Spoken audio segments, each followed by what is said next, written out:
A hush falls over the frost-laced eaves, and in that hush, the world softens. The firewood crackles gently, its breath a sleepy rhythm. And somewhere, beyond the birchwood walls, an owl calls once before settling into silence. Welcome, soft-breathing traveler. The night is long, and the tale is older still. Close your eyes if you wish. Let the hush of memory gather around you like woolen cloaks in the mead hall. In the year 214, deep in the snow-covered valleys of what we now call Nordfjord, a village rested between the arms of two gentle hills, like a cradle between worn palms. The village was small, no more than 10 longhouses, their roofs thick with turf and smoke curling faint from carved vents. At the heart of it all lay the grave field. But it was not hidden beyond the edges of life. No, it was stitched right into it. The living and the dead shared the same breath of morning, the same song of the ravens, the same rhythm of time. In one such longhouse lived a woman named Liv. Her name meant life, though she had already seen too much of death. Her husband, Halvor, had fallen the winter before, not to sword or sea, but to the silence that comes when breath simply forgets to return. He had been chopping kindling for their daughter's fire. Then he had sat down, and he had not stood again. Yet Halvor had not left the longhouse. He had been washed, combed, dressed in his finest tunic, laid upon the platform near the hearth, beneath firs and pine branches. And there he remained, as was their custom, not for a few hours, but for many nights, sometimes as long as 12. His spirit, they believed, lingered, not trapped, but listening, waiting to see if the family could carry his memory well enough for him to cross peacefully. Liv had whispered to him every evening. Their daughter, Yrsa, only 8 winters old, had placed flat stones on his chest, gifts from the creek, each one a memory. The way he'd carried her on his shoulders, the time he'd carved her first spoon, the day she'd fallen, and he had not scolded her, only held her until she stopped shaking. The longhouse did not shun the dead. It did not mask the scent of pine and skin. Death was not a stranger at the table, but an elder, a necessary guest. Some nights, Liv had lain on the sleeping platform with their daughter on one side and Halvor's covered body on the other, not from grief alone, but from something deeper, something solemn. There was a belief that warmth carried stories, that to sleep near the dead was to share in their final dreams, to hold open the bridge between this world and the next, even for just a few quiet nights. Have you ever wondered what it felt like to breathe beside someone whose soul had almost finished its journey, but not quite? To hear the wind against the wooden walls and wonder if it was your husband's breath still lingering? They believed that the spirit needed time. The soul or Hugur might still be near, listening to how its name was spoken, feeling how the fingers of loved ones traced its face. If sent away too quickly, without warmth, without story, it could become restless, bitter. That was how Draugr came to be. Those half-gone, half-returned things, the unremembered. So Liv waited. Each night, she lit the small whale oil lamp near the platform. She placed one more tale into Halvor's ear. Sometimes she sang. Other times, she simply lay in silence, letting the heaviness of snow on the roof lull her into a place between thought and dream. Yrsa had begun speaking to her father's covered form, asking it questions. "Will the snow be deep tomorrow, Papa?" she'd murmur. "Do you still dream of fishing?" Liv did not hush her. That was part of the farewell. The villagers did not find this odd. They came quietly, bringing offerings, carved bone combs, bits of bread, a folded cloth. No one rushed the burial. No one whispered of finality. On the 12th night, the eldest of the village, Svala, came with her carved staff. She had white hair like unraveled wool and a voice soft as moss. She sat with Liv. Together, they recited Halvor's life, not in a list, but in a murmur, like song. They remembered the year he felled the old pine that wouldn't burn, the time he made a spindle that turned wrong 3 times before becoming perfect. They remembered his temper, which was brief and left behind laughter. Then, when the moon was at its narrowest, a silver thread across the sky, Svala touched the fur-covered form and said only, "He is ready." The next morning, Halvor was taken on the funeral sledge to the resting place beyond the northern hill. The grave had been dug already, lined with bark and pine and peat. The villagers did not rush the burial. Yrsa placed the stones on his chest once more. Liv tucked a carved fish into the crook of his arm, but something stayed behind. That night, the longhouse still felt full. Liv found herself reaching toward the space near the hearth where he had lain, not from habit, but because it felt as though something warm had remained. The memory, perhaps, of the dead's last dreams. It was not uncommon for villagers to speak of such things, how their sleep was gentler after such farewells, how the hearth crackled more sweetly, how even the dogs slept without twitching. And so, the practice continued. Elsewhere, in other valleys, customs varied. Some buried their dead quickly, but still kept a portion, of their cloak, folded under a child's bed, to offer protection. Others left a candle burning at the threshold for 9 nights, whispering stories into the flames. But in Nordfjord, they slept beside their dead, not for fear, not for denial, but for something older, a trust that even death had a season, a rhythm. Have you ever wondered if warmth can carry memory? If the scent of pine and wool and the crackle of the same hearth can soothe the soul both coming and going? Liv did not remarry. The seasons passed quietly, and her hands grew lined with the same wisdom that had once touched Halvor's face.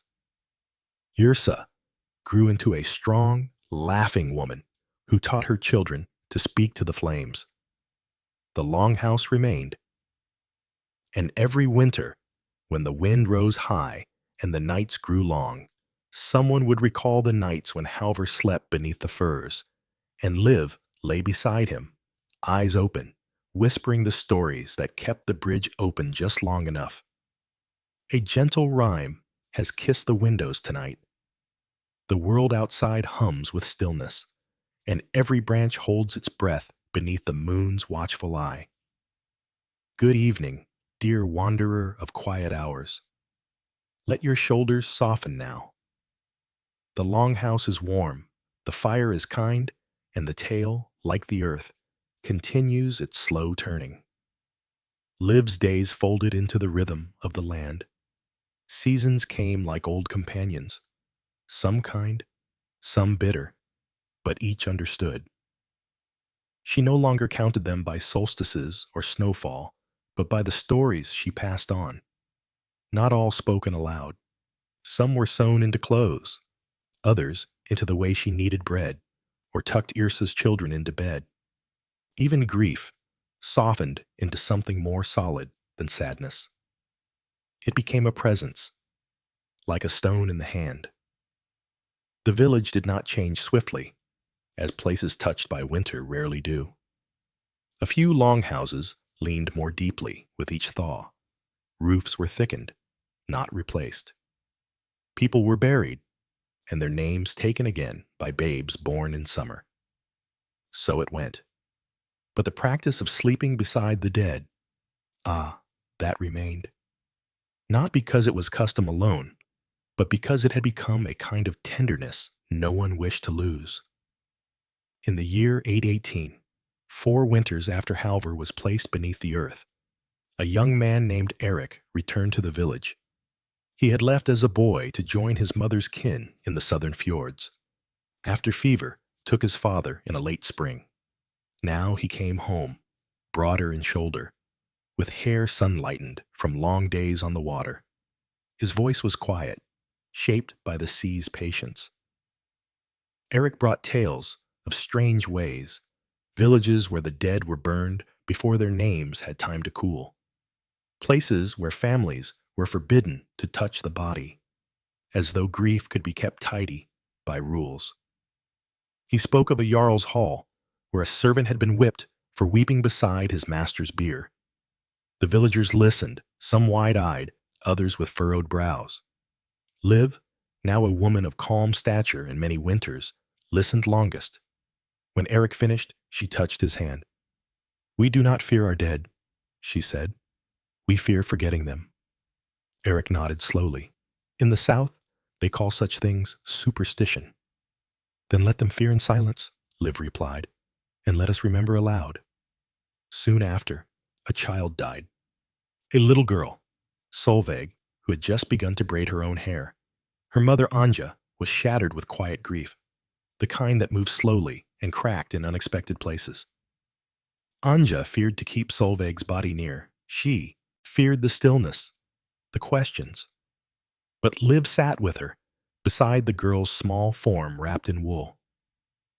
"She is not asking you to pretend she is alive," Liv whispered, "only to love her a few days longer."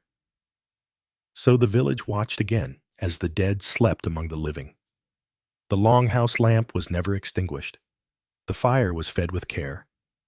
Solveig's favorite song, hummed low and slow, became the rhythm of each dusk. And as the 9th night passed, the mother did not say goodbye with a wail or a scream, but with a hand placed gently on her daughter's brow and a whisper, "You are carried now." The people knew this did not prevent pain, but it did transform it. Have you ever wondered whether grief might soften, not by shrinking, but by being shared with silence, by lying beside the sorrow until it becomes part of the night's breath? Children of the village learned to look at death without dread. They knew the scent of pine on skin. They understood that the silence around the body was not empty. It was full of last words, of quiet blessings, of the long thread that binds flesh to memory. Eric stayed. He married a woman named Brynja, who sang while she cooked and carved tiny animals from bone. They built a new longhouse near the birch grove, where the air always smelled like moss and smoke. Their first child, a boy named Leaf, was born during the spring melt, when the last snow mingles with the first green.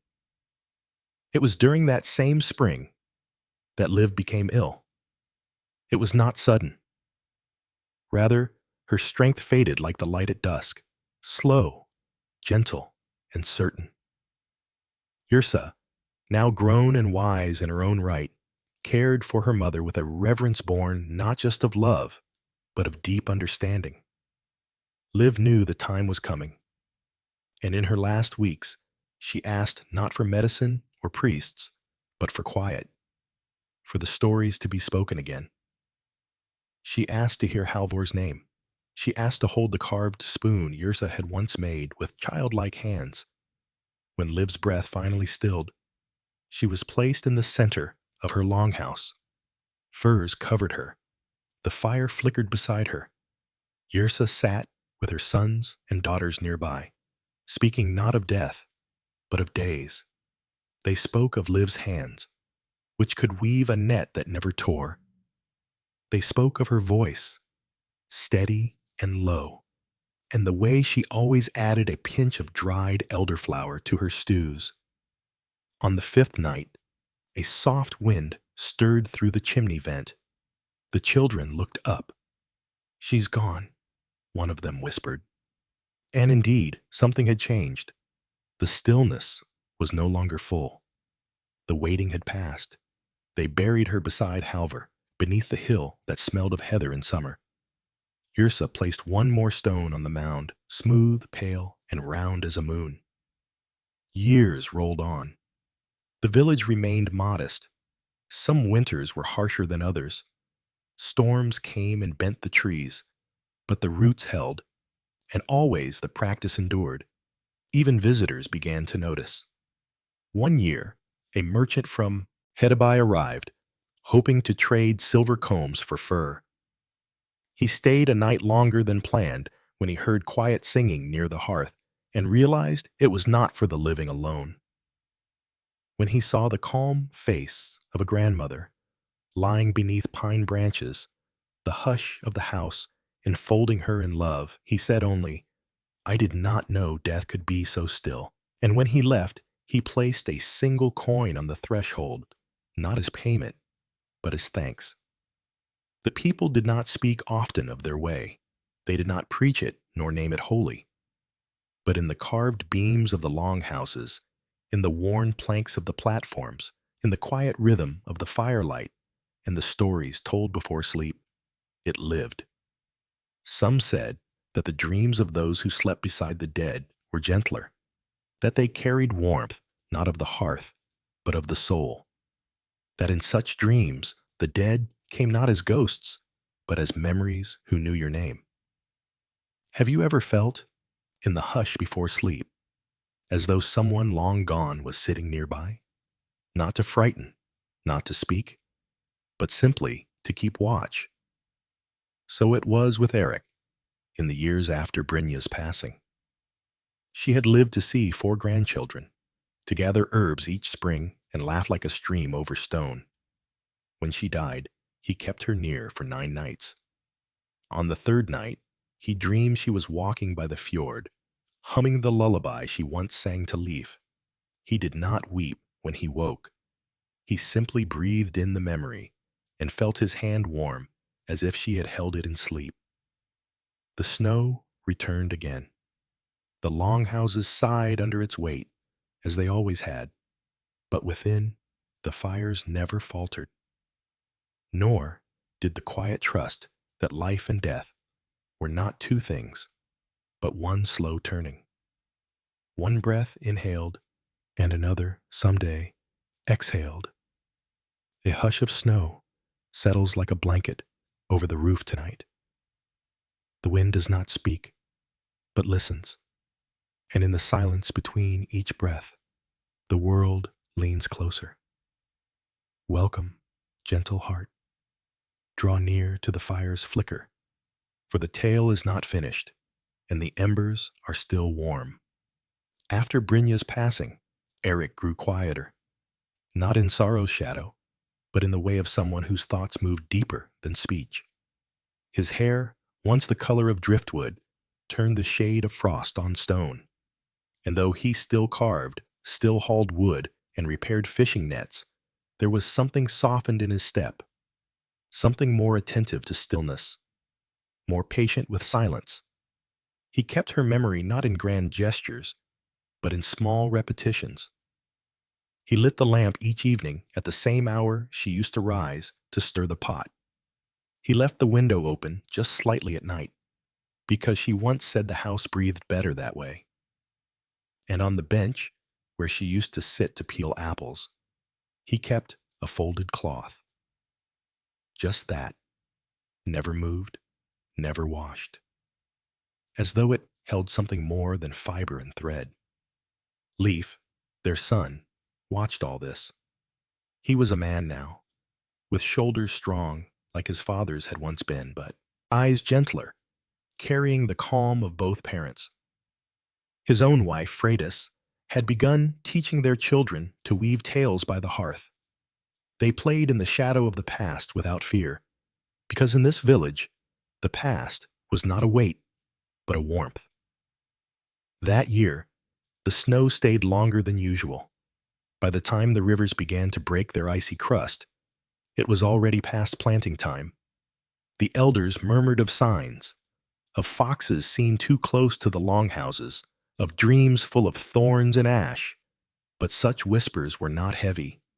They drifted through the air like the smoke from peat fires, noticed, but not feared. It was then, in the thawing quiet of that long spring, that something changed. An old woman named Ingrid passed away in her sleep, the kind of death most dream of. No struggle, no sound, just a slow fading like dusk into night. She had no children left, and her husband had gone to the earth more than 2 decades before. Still, she was not alone. The village did not forget. They laid her out on the hearthside bench. The furs tucked under her bones were of old bear, worn smooth by years, and her hands were folded around a small clay bead, one she'd worn as a girl, lost and found again only weeks before. A sign, perhaps, or just a circle completed. But that night, as the people gathered to speak her name, a stranger arrived. He came from the coast, they said. His cloak was seal hide, and his boots carried the salt of far journeys. He called himself Sten, and he walked with the quiet confidence of someone used to being listened to. He had not come to trade. He had come to ask. "Why do you keep the dead in your homes?" he said, gently, though his brow was drawn like a man waiting for fire. Eric answered, as Liv once had, "Because they do not leave all at once." Sten looked at Ingrid's form, at the pine branches arranged like a cradle, at the way the children tiptoed as though she merely slept. He did not mock, nor recoil, but his gaze lingered. "I have seen what comes when the dead are not buried quickly," he said. "They linger, and not kindly." Yrsa, now white-haired and strong-backed, leaned forward. Her voice was low, worn smooth by years of teaching and remembering. "They linger wrongly," she said. "Only when they are rushed, only when their name is not held. Our dead do not stay to haunt. They stay to be honored." Sten said nothing more that night, but he stayed. That evening, Eric invited him to sit by the fire. The children were quiet, half listening as they do, pretending to sleep, and in the soft light, stories moved like slow rivers between the men. Sten spoke of places where the dead were feared, where illness was blamed on those not buried fast enough, where torches were lit not for warmth, but to ward off spirits. Eric listened, then nodded. "We do not fear the dead," he said. "We fear forgetting them." Have you ever wondered what it feels like to be remembered not in stone or song, but in the daily breath of life? In the lighting of a lamp? In the stirring of soup? In the hush that falls before a name is whispered? Sten stayed for many days, long enough to see Ingrid's final night beside the hearth, long enough to watch her be carried by 6 steady hands up the slope beyond the grove. He helped dig. He placed the first handful of earth on her shroud, and when he left, weeks later, he did not speak of superstition, only of warmth. "I thought you were afraid to let go," he said to Eric, "but you teach the letting go slowly, like dusk teaches the night." The seasons turned again. Time, as it always does, folded years into quiet habits. Children became parents.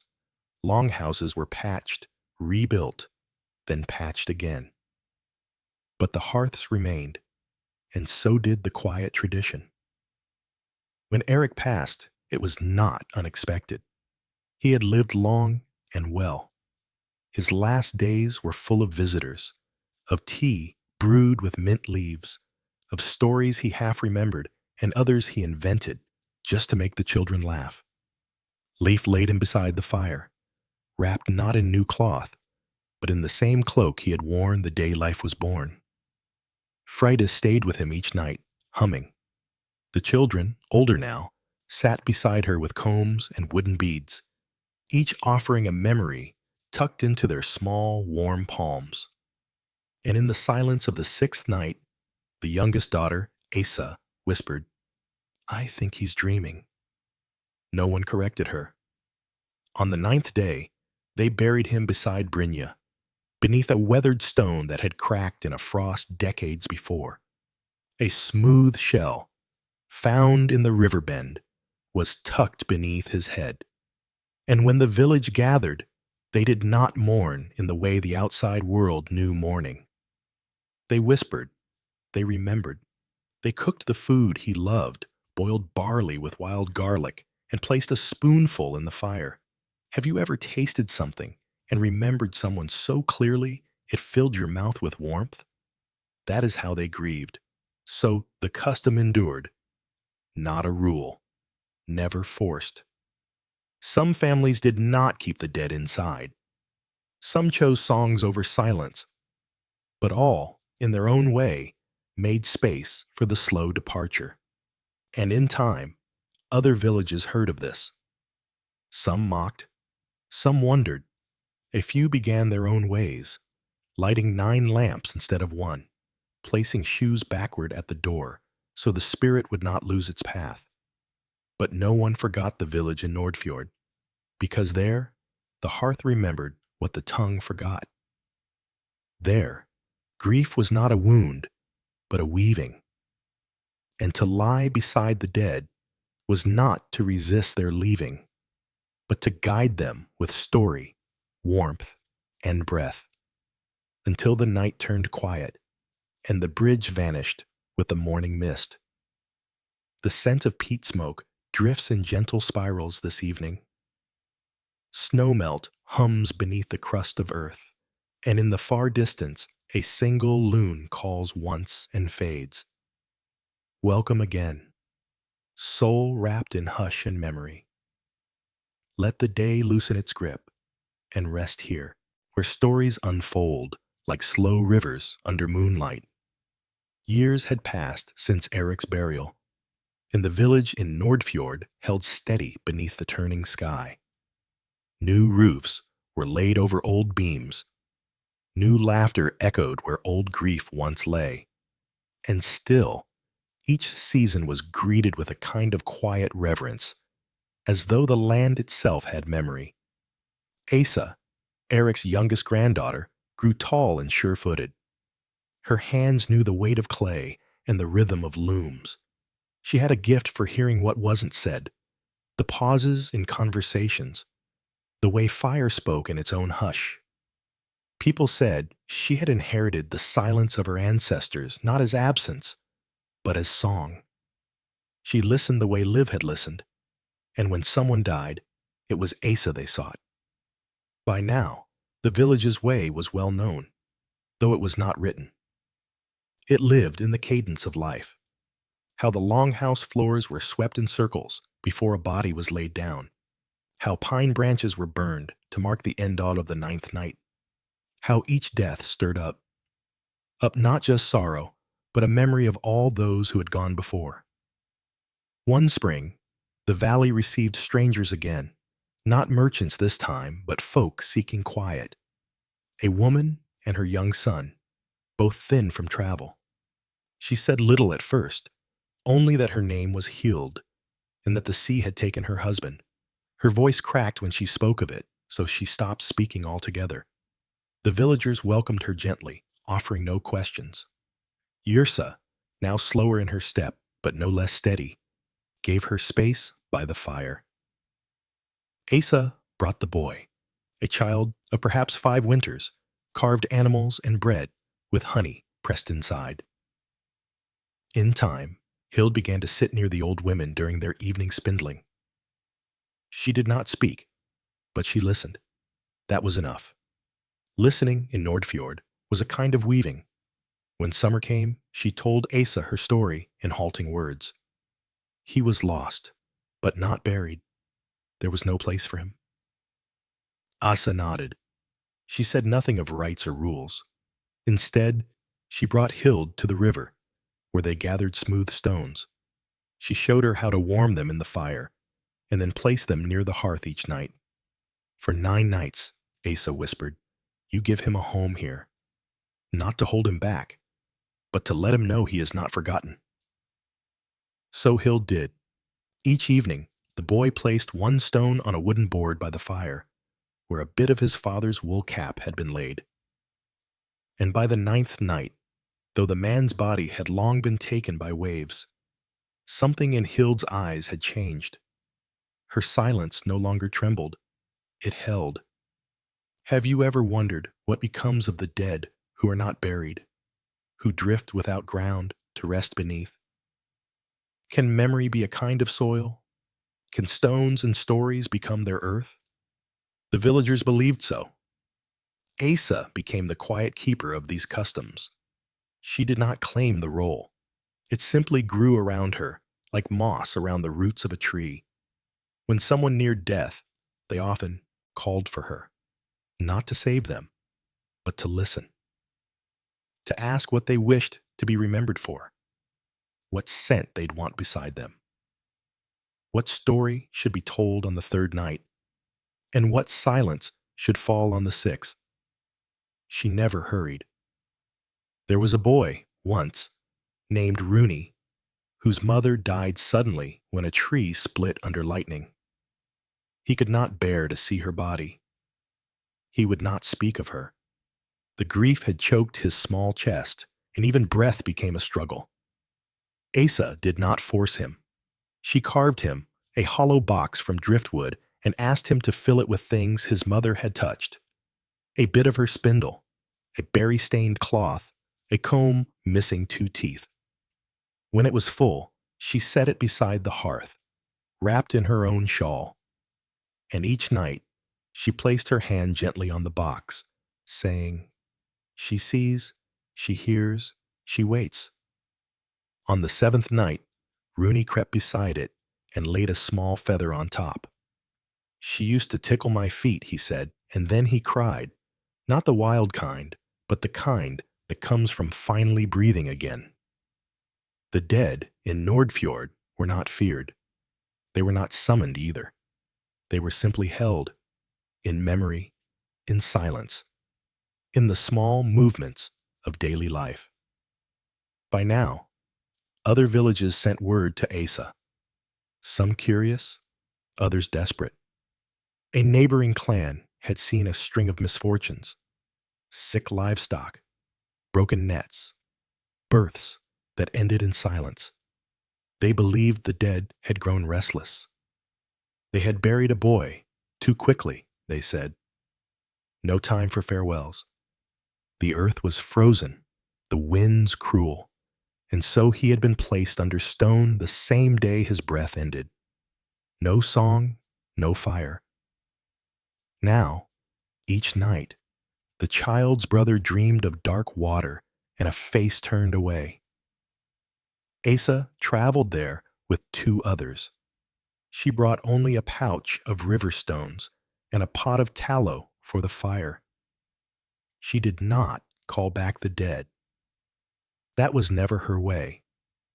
Instead, she taught the family to remember slowly. They set a small bench by the hearth, wrapped a child's toy in linen, and spoke of the boy by name only once each night. On the 3rd night, his brother stopped dreaming of dark water. On the 5th, he dreamed the boy was laughing.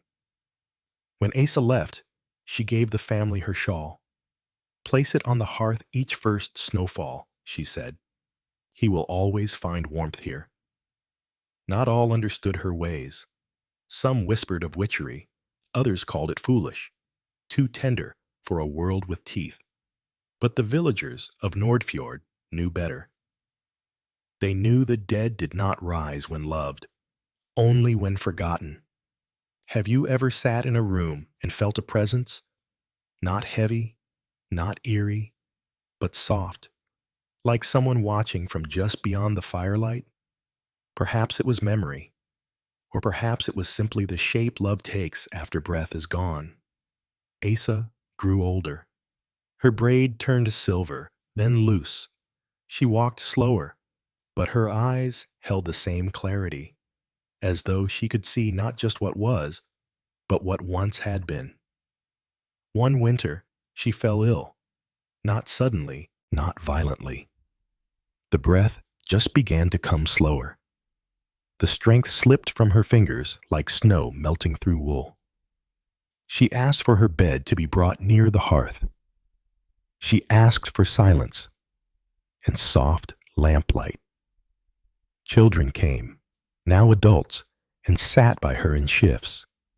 They brought bits of carved wood, old pieces of cloth, dried flowers, each one a memory. Each one laid gently beside her. She whispered stories until her voice was a thread. Her last words, they said, were not of fear, but of warmth. "The fire remembers," she said, "so I will not be lost." She lay for 9 nights, as all the elders had before. The fire never dimmed. The room was quiet, not somber, and filled with the breath of those who knew how to wait.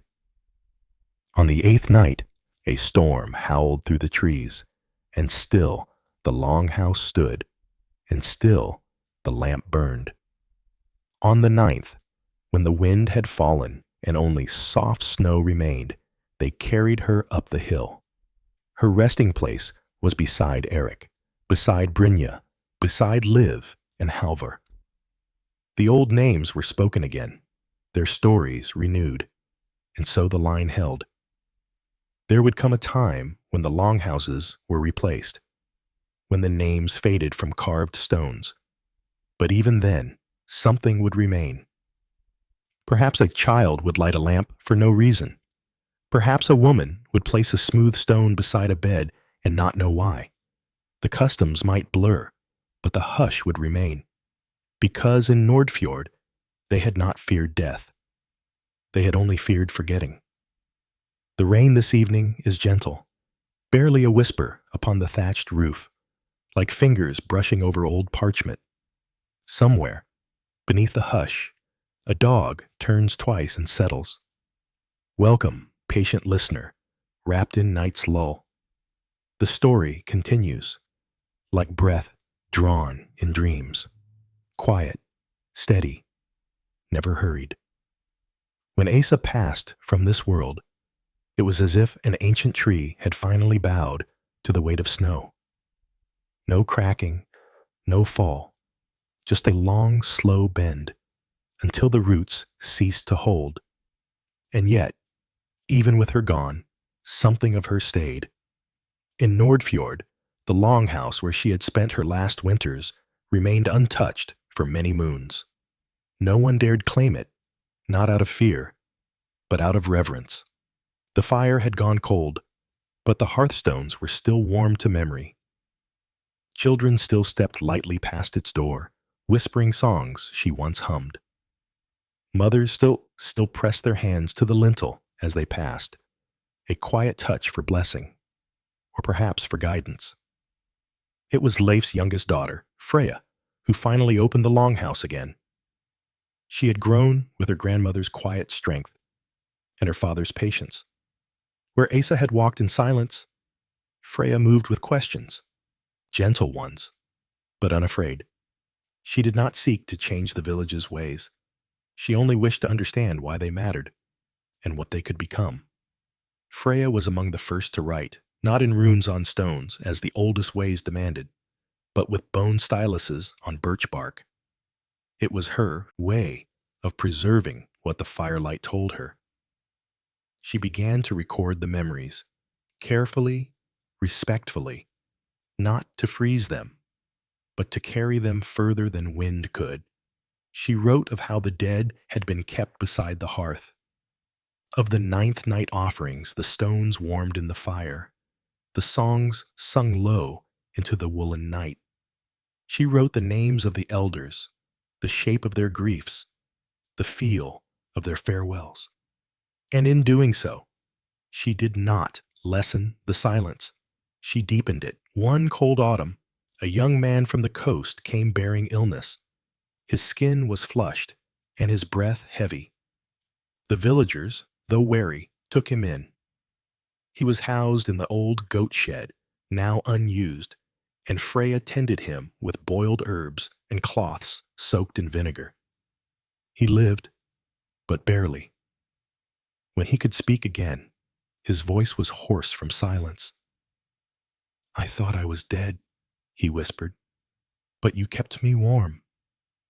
Freya looked at him and said softly, "We do that here." His name was Arni. He was not from a place that kept the dead close.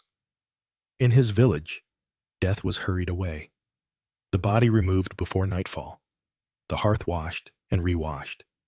His own mother had died when he was a child, and he had no memory of her breath, her touch, her scent.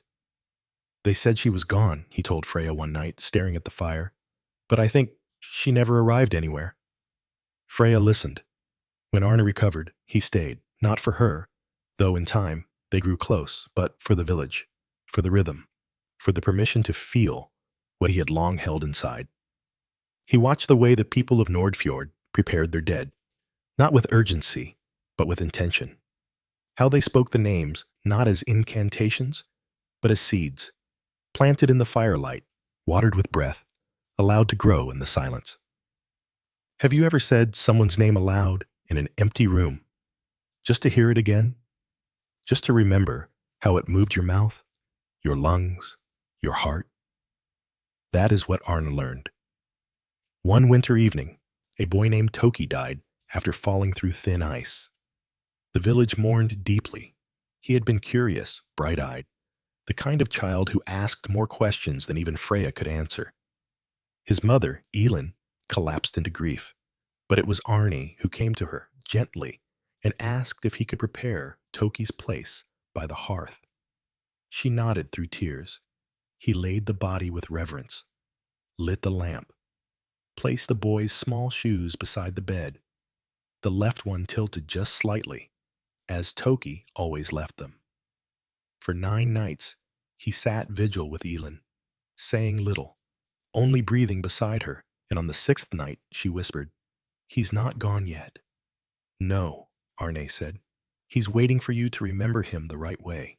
Elin spoke of how Toki had once brought her a bird's egg, unbroken, and how he had cried when it cracked in his hands. She spoke of the way he used to hum when he didn't know the words, and how he'd sleep with his mouth slightly open, as if always on the cusp of a question. On the 9th night, she placed his shoes in the fire, not to destroy them, but to return them. And as the flames curled around the soft leather, Elin did not weep again. She simply exhaled, long and slow, as if the air itself had been holding its breath. This, too, Freya recorded. The story of Arn, of Elin, of Toki's shoes. And she began to notice something. The more stories she wrote, the more the people began to ask, not to forget, but to be remembered properly, to be given not just fire, but voice, not just ritual, but meaning. They began to add new gestures. Some tucked herbs in the corners of the house where the dead had once sat. Others left bowls of warm milk on the windowsill for those still journeying. Freya did not correct them. She watched. She wrote. She understood that even customs must breathe. Have you ever watched a candle flicker in an empty room and felt as though it was not quite empty after all? That something unseen sat just beyond the light's edge, not watching, not waiting, but simply being? That was how the village lived. And through Freya's pages, that knowing began to travel. Travelers came not for trade, but for learning. Elders from other valleys sat by her fire and asked quiet questions. Priests from distant shores came, expecting foolishness, but leaving with softened eyes. And yet, with all this, nothing truly changed. The fire still burned the same way it had in Liv's time. The stones were still warmed, the silence still held. Freya grew older. Her hands, once sure with bark and ink, grew stiffer. But still, she wrote. And one day, she asked Arn to take down her words as she spoke them. "My hands cannot carry these stories much longer," she said, "but perhaps yours can." And so, in the long light of summer, Arne became her scribe. He did not write as she had. His letters were broader, his sentences shorter, but the heart remained. When Freya's breath began to falter in the twilight of her years, the village did not weep. Not yet. They simply made space. They moved her bed near the hearth, laid her pages in soft piles around her, lit the lamps, and for 9 nights they did not speak her name too loudly. They whispered it, letting it drift up like smoke. They read aloud from her earliest writings, and even the children listened, not fidgeting, not interrupting. On the final night, Arn sat beside her with a bundle of warmed stones, placed them around her shoulders, and whispered, "The fire remembers." She did not reply with words, but her breath shivered slightly, like a final flame in its dance. They buried her with her first stylus and a folded page from her notes, one that simply read, "To sleep beside the dead is to lie beside memory, and to wake knowing you are not alone." In the village of Nordfjord, wrapped in the hush of winter and the glow of memory, slept well that year. Because they knew, the fire does not burn out. Tonight, the air carries the scent of rain-drenched wood, soft and earthy, like the breath of old trees. The candles have burned low, their wax puddling slowly, and the hush has returned to the corners of the longhouse. Come close, kind listener. Let us step softly again into the quiet world that lives where sleep and memory meet. Years passed as gently as mist through pine boughs. In Nordfjord, things never changed all at once. They shifted slowly, like the tides, barely perceptible except to those who knew how to look. The practice of sleeping beside the dead, of warming stones, of whispering names, of leaving shoes at the hearth, had not faded. It had simply become the way the village breathed. Arn remained long after Freya's burial. He never returned to the sea. He no longer wandered. His path, once shaped by grief and restlessness, had settled into rhythm. He became known as a quiet man who carved well and spoke little. But when he did speak, people listened. He took to keeping Freya's pages, not as a scholar would, but as a gardener. He tended them. He copied them carefully. He taught the younger ones how to read her gentle script, how to trace the slow unfolding of meaning. Not to study the dead, but to remember how to carry them. Among the children who gathered near the fire was a girl named Sigrid. She had freckles like dappled sunlight and a voice that often broke mid-sentence because her thoughts always ran ahead of her breath. She was curious, not just with her mind, but with her heart. She wanted to know how the dead spoke, not just through stories, but in dreams. "Why do I see my grandfather only when I forget I'm asleep?" she asked once. "Why doesn't he come when I call?" Arnie, who had once asked the same of silence himself, smiled and answered, "Because the dead come when they are needed, not when they are summoned." Sigrid began sleeping with a small stone under her pillow. She said it helped her dreams softer.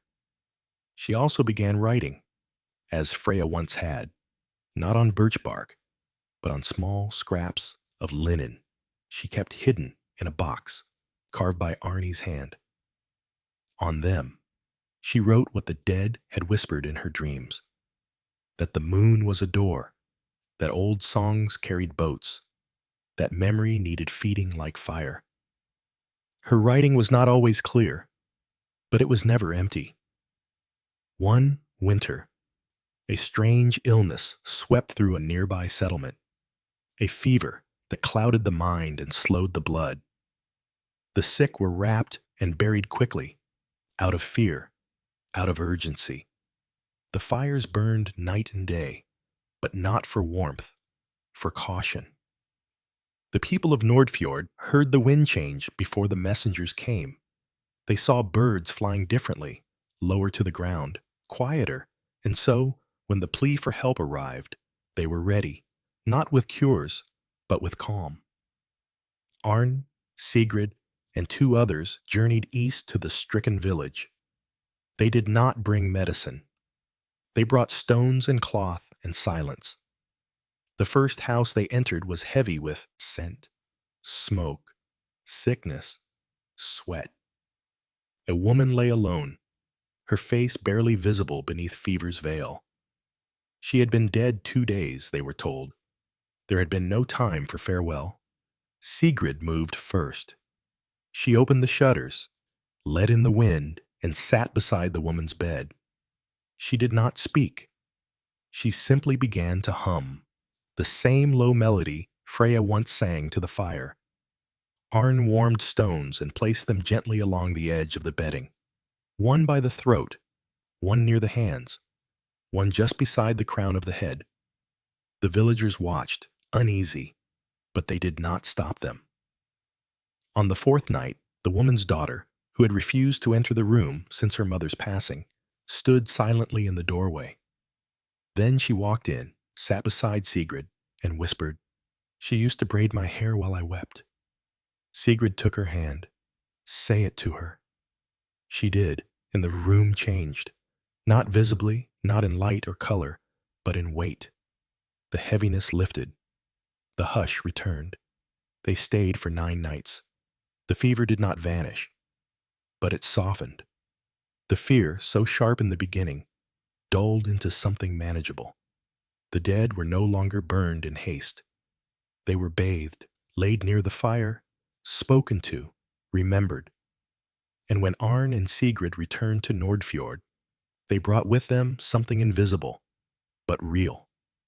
A story, a thread, another knot tied in the long, slow braid of custom. Back home, Sigrid began teaching the other children what she had learned. She did not speak of rituals as law. She spoke of them as warmth. "You do not need to know every word," she told them. "You only need to mean them." Have you ever forgotten the shape of someone's face, only to find it again in a dream? Not quite as it was, but in a way that made you feel known? That is what the children learned. The dead did not return in form. They returned in feeling, in scent, in the pause between questions. One evening, as the sun set late behind the ridgeline and fireflies began to blink along the path to the burial hill, Sigrid sat beside Arni near the fire. He was older now, slower in motion, but not diminished. She asked him quietly, "Do you think the dead remember us?" Arn looked into the flame for a long while before answering. "I think memory is the fire. We're just the ones who tend it." And in that moment, something settled inside her. Not knowledge, not certainty, but trust. Sigrid continued to write. She did not try to become Freya. She became herself.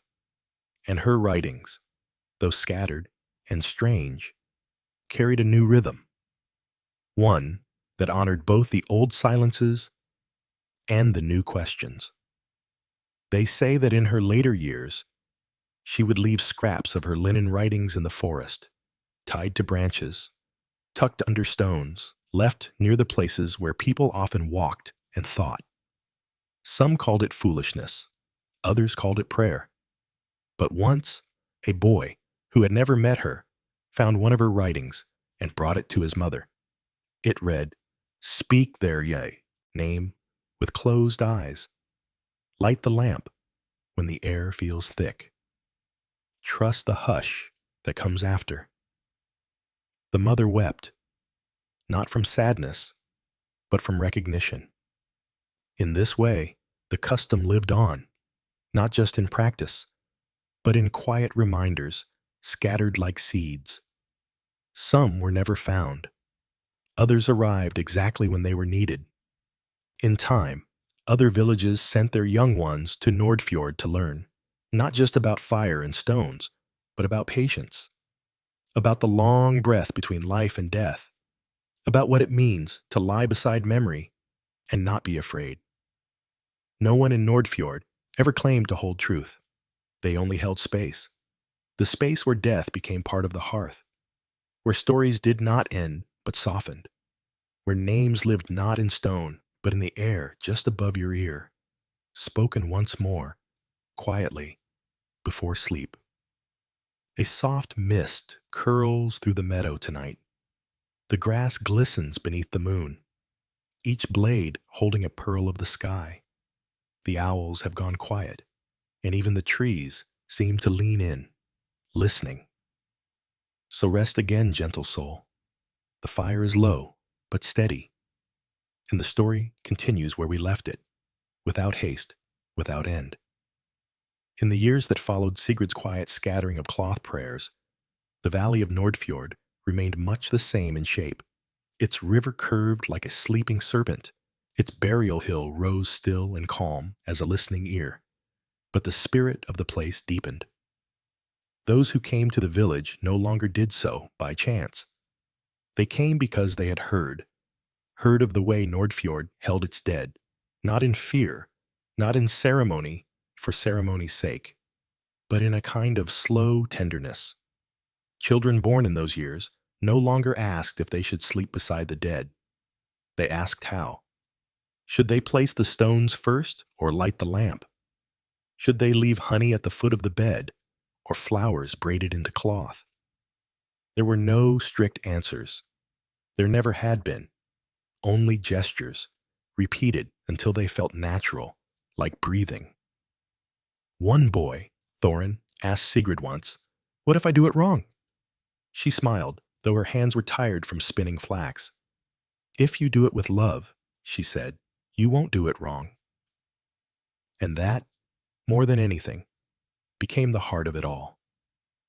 Thorin grew older, became a man with strong shoulders and a strange quietness to him, as though he carried a bell inside, one that never rang, but always listened. He became known for finding lost things, rings, sheep, tools buried in snow. Some said it was because he remembered how things felt more than where they were. He never confirmed this. He simply shrugged and went on walking. When his mother Jorah fell ill one long spring, it was Thorin who built her fire. He did not ask others what to do. He knew. He peeled back the woolen layers of memory and stitched them gently into the days. He laid her in her usual sleeping place, not shifted to the edge of the room, not hidden, but exactly where she had always lain, near the hearth, where she could still smell stew, still hear the children. For 9 nights, he did not speak of loss. He only tended. He combed her hair and told her what the bees had been doing, how the crows had been landing in the same place each day on the roof, as if measuring it. Jorah did not speak much, but she smiled with her eyes. On the 5th night, she lifted a hand and placed it gently over his. "No rush," she whispered. "Let me linger." And he did. It rained on the 9th night. Not a harsh storm, but a hush of water, like the sky was also saying goodbye. And when they carried her to the burial hill, the path was lined not with mourners, but with memory bearers, each holding something small she had given them, a spoon, a song, a laugh. No loud farewells, only breath and footsteps. After she was buried, Thorin sat on the hill until dusk became night, and then until night became a gray blur of morning. He did not sleep. He did not speak. But he was not alone. Have you ever stayed awake beside someone who was already gone, simply because you couldn't quite imagine the world turning without them? Not to hold them back, but to walk beside them one last night? That's what he did. And when he returned to the village, he carried something with him, not a weight, but a thread, a knowing. And from that day, people began to say that Thorin could feel the presence of the almost gone, that he would knock gently on a neighbor's door, just days before an elder slipped into final sleep, or pause before the fire and quietly place an extra stone beside it. But he never claimed anything for himself. He said only, "They whisper, and I listen." It was during Thorin's lifetime that the greatest change came to Nordfjord, not from within, but from the world outside. A new kind of priest arrived. Younger than the ones before, he did not wear furs or linen dyed with lichen, but wool dyed with strange colors. His name was Mikkel, and he had read of Nordfjord's customs in the writings that had unknowingly drifted far. He came not to correct, but to witness. He came because something in him was restless, and he thought perhaps the fire in Nordfjord might calm it. He was quiet at first, observed the fires, the songs, the way people said the names of their dead like herbs dropped into hot water, soft, transforming. Mikkel sat with Thorin, who carved in silence beside the river. "I thought your ways were superstition," the young priest admitted. Thorin didn't look up. "They might be, but they comfort the living.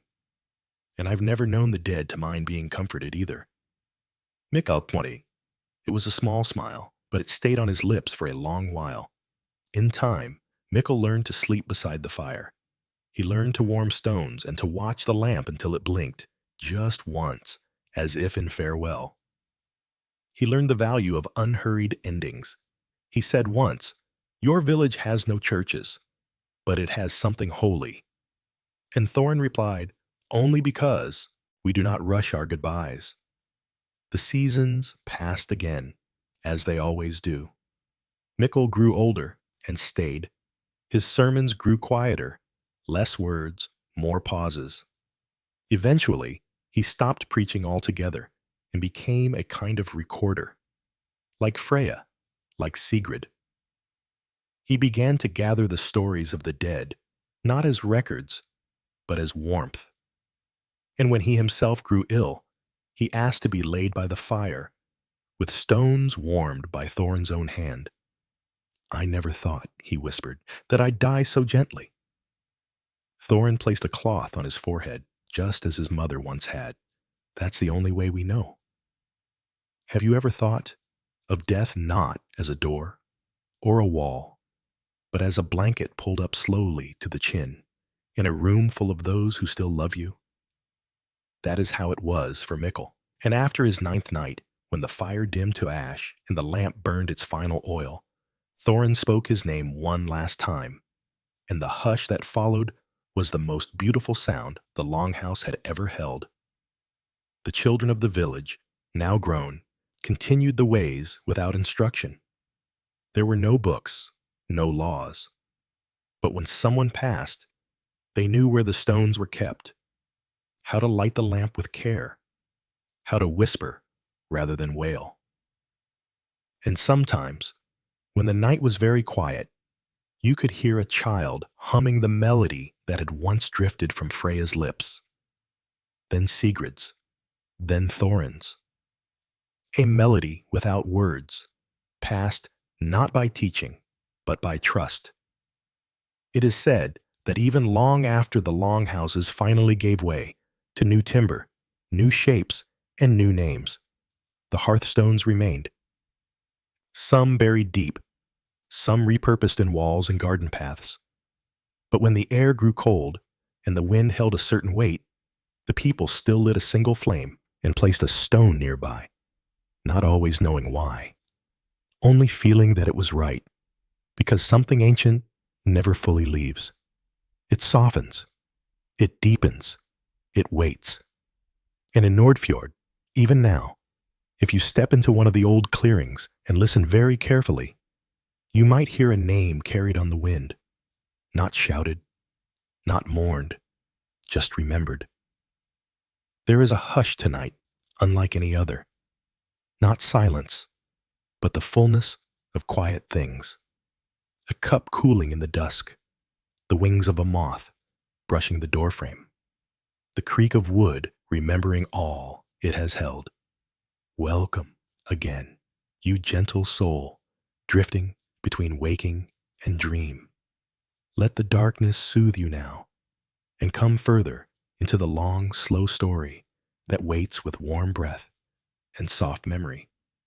After Thorin's passing, years after Mikkel's last breath had curled like smoke into the high beams of the longhouse, there was no moment of ending. There never was in Nordfjord. People did not gather in great circles and speak of legacy. They simply carried forward, as one would carry water or seeds or a name. It was a girl named Elva who came next, not chosen, not trained, but simply the one who stayed by the hearth the longest after Thorin's final vigil. She was quiet even for a child. Her eyes were the color of wet earth, and she rarely spoke unless asked directly, but she listened. Oh, how she listened! To wind, to wood, to the way a person's breath changed in the hours before they left their body. Elva learned not by books or by instruction, but by the rhythm of her body near the fire. She learned how long it took for a stone to cool after being placed near the chest of the dying. She learned the precise moment the oil in the lamp flickered just before stillness. And she learned to speak to the dead not with words, but with presence.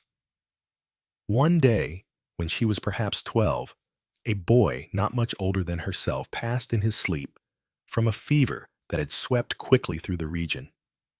His name was Leikner, and his death had been quiet but sharp. His parents were stunned into silence. Elva entered their home without a word, carrying her shawl and a pouch of small stones. She knelt beside the boy's bed, arranged the stones in a curve around his body, and lit the fire with the care of one who knows how to place each stick, not just for warmth, but for memory. The mother, overcome, began to sob. Elva did not shush her. She said only, "Let it out now, so he doesn't have to carry it." The father, silent, jaw clenched, sat beside Elva on the floor. She handed him the longest of the stones and pressed it into his palm. "Hold it until it's cool," she whispered. "That's when he'll be gone." It took nearly an hour, and when the stone had gone cold, the man did not speak. He placed it gently on his son's chest, stood, and walked outside into the thawing wind. From then on, the village understood. Elva was not just a child. She was a keeper, not a priestess, not a seer. Something quieter, a watcher, a gatherer of the final breath. Have you ever wondered if the last thing a person feels is weight or lightness? If they are pulled or released? Or if they simply fall into the arms of everything they once loved? That was the kind of question Elva never asked aloud, but you could see it in her gaze as she sat beside the dying.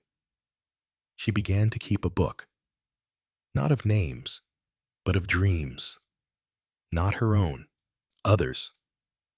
After each passing, after each ninth night, she would go to the family and ask, "Did they come to you?" If they nodded, she would ask gently, "What did they show?" Most had no answer.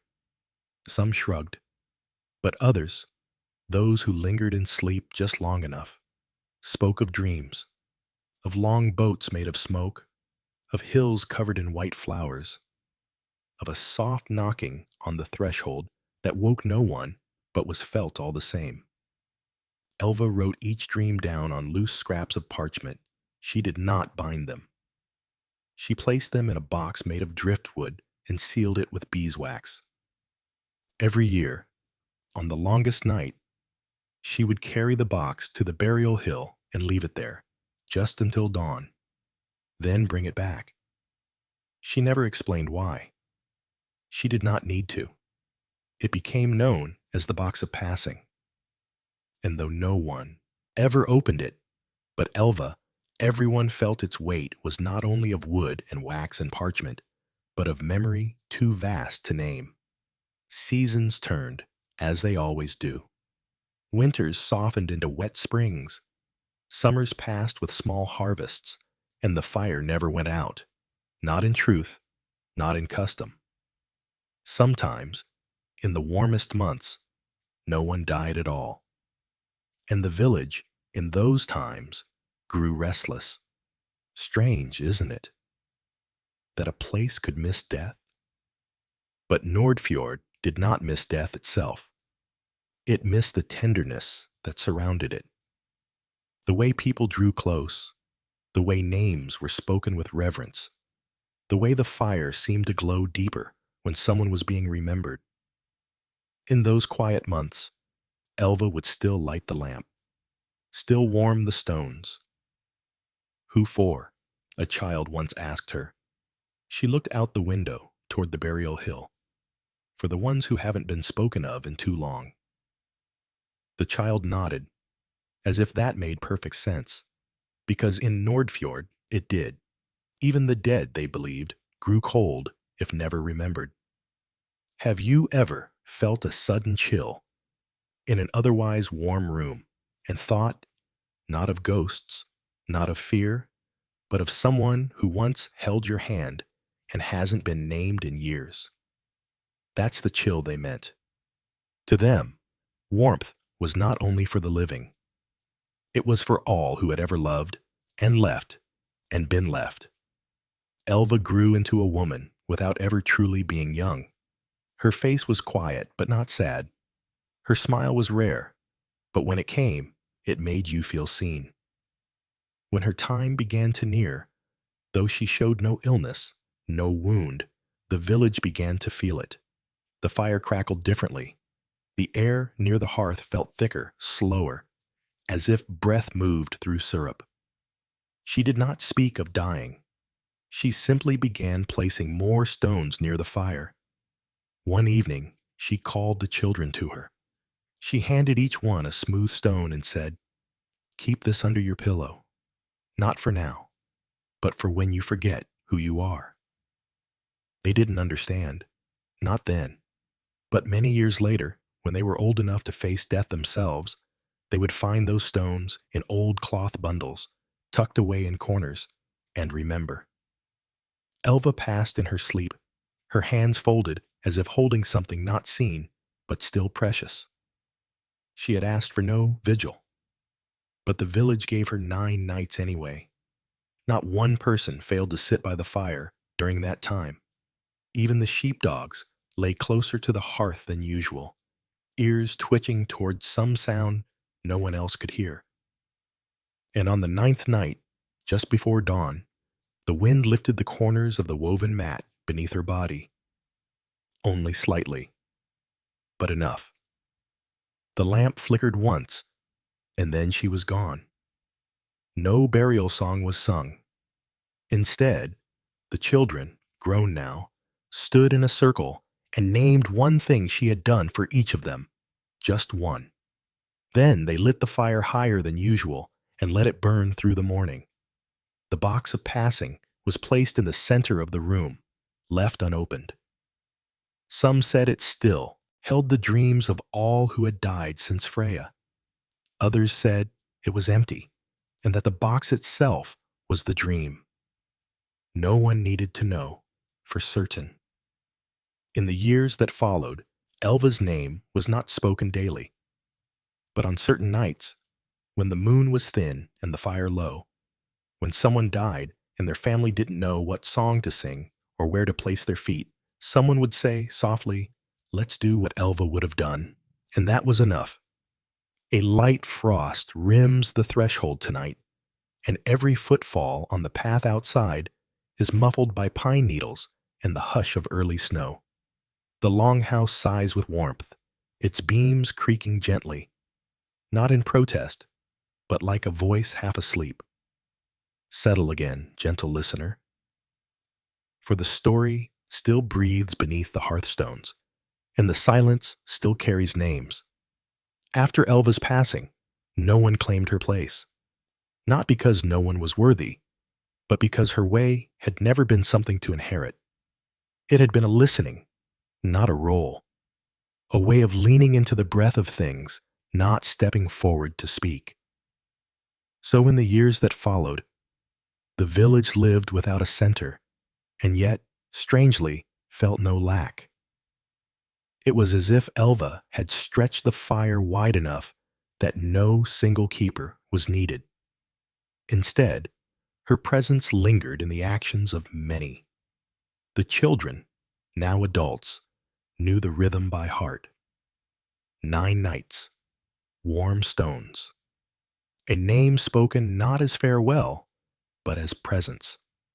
If someone died, the neighbors came before anyone asked. The lamp was lit before anyone reached for oil. The hearth was prepared before grief had even found its voice.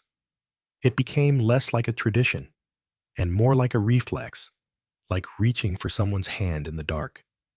And yet, even in this quiet continuity, questions began to surface, drifting in on winds from beyond the fjord. Visitors came more often now, not the traders of old, not those who sought goods, but those who sought meaning. A teacher from the southern islands arrived one summer, asking to observe the rituals. She brought parchment and fine ink, spoke in soft tones, and walked with grace. But her eyes never stopped watching. The villagers did not object, but they did not perform for her either. She was invited to sit at the fire, given tea, brewed with mint and wild thyme. She was allowed to witness a 9th night, when a man named Jarl passed quietly and was mourned with stories of how he used to make children laugh by pretending his beard had opinions. The teacher took careful notes, but when she asked, later, "And what do you believe happens to the soul?" the woman tending the fire simply replied, "We let it rest." "But what do you believe?" the teacher pressed. The woman, whose name was Runa, stirred the coals with a slow hand. "We believe in warmth," she said, "and in memory, and in not rushing." The teacher said nothing more that night. She left days later, her notebook full of words, but perhaps still missing the fire's weight. Have you ever tried to explain a feeling so old it no longer fits inside language? A hush that stretches beyond words. A knowing that doesn't need to be named? That was what the villagers lived with. Runa, though she had never considered herself a guide, began to be looked to more and more. She did not instruct. She simply moved with assurance. When someone wept too loudly, she placed a hand on their back and hummed until their shoulders loosened. When someone tried to rush the 9th night, perhaps from pain, perhaps from fear, she sat in their doorway and said, "Let the lamp burn a little longer," and they always did. One year, a fire broke out in the farthest longhouse, the one that had once belonged to Asa, then Freya, then Arni. It caught on a dry summer day, sparked from a cook fire, and spread fast. By the time it was contained, the beams were blackened, the roof collapsed inward. No one was lost, but the villagers stood in silence before the wreckage, and it was not the wood they mourned, it was the memory. That house had held the fire of so many passings, so many nights of soft breath and lamp glow. It had been, for decades, the quiet center of their remembering.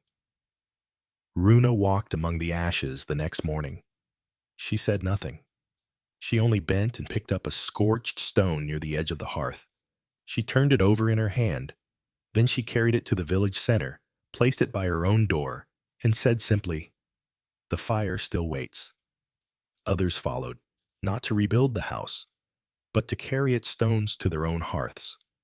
Each took one, not as souvenir, but as trust.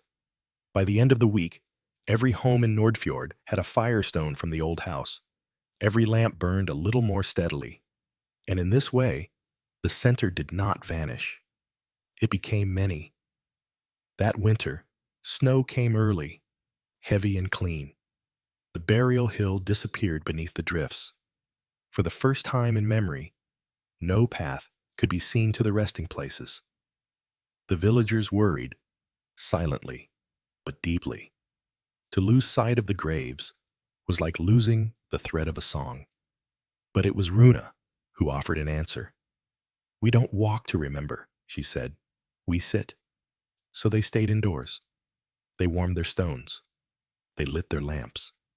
They spoke names aloud, not in the cold, but by the hearth, while wind pressed against the windows and the roofs sighed under snow.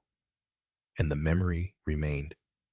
Have you ever closed your eyes and seen not darkness, but the glow of someone's smile you thought you'd forgotten? Not their voice, but how it felt to be near them. That is how they remembered in Nordfjord.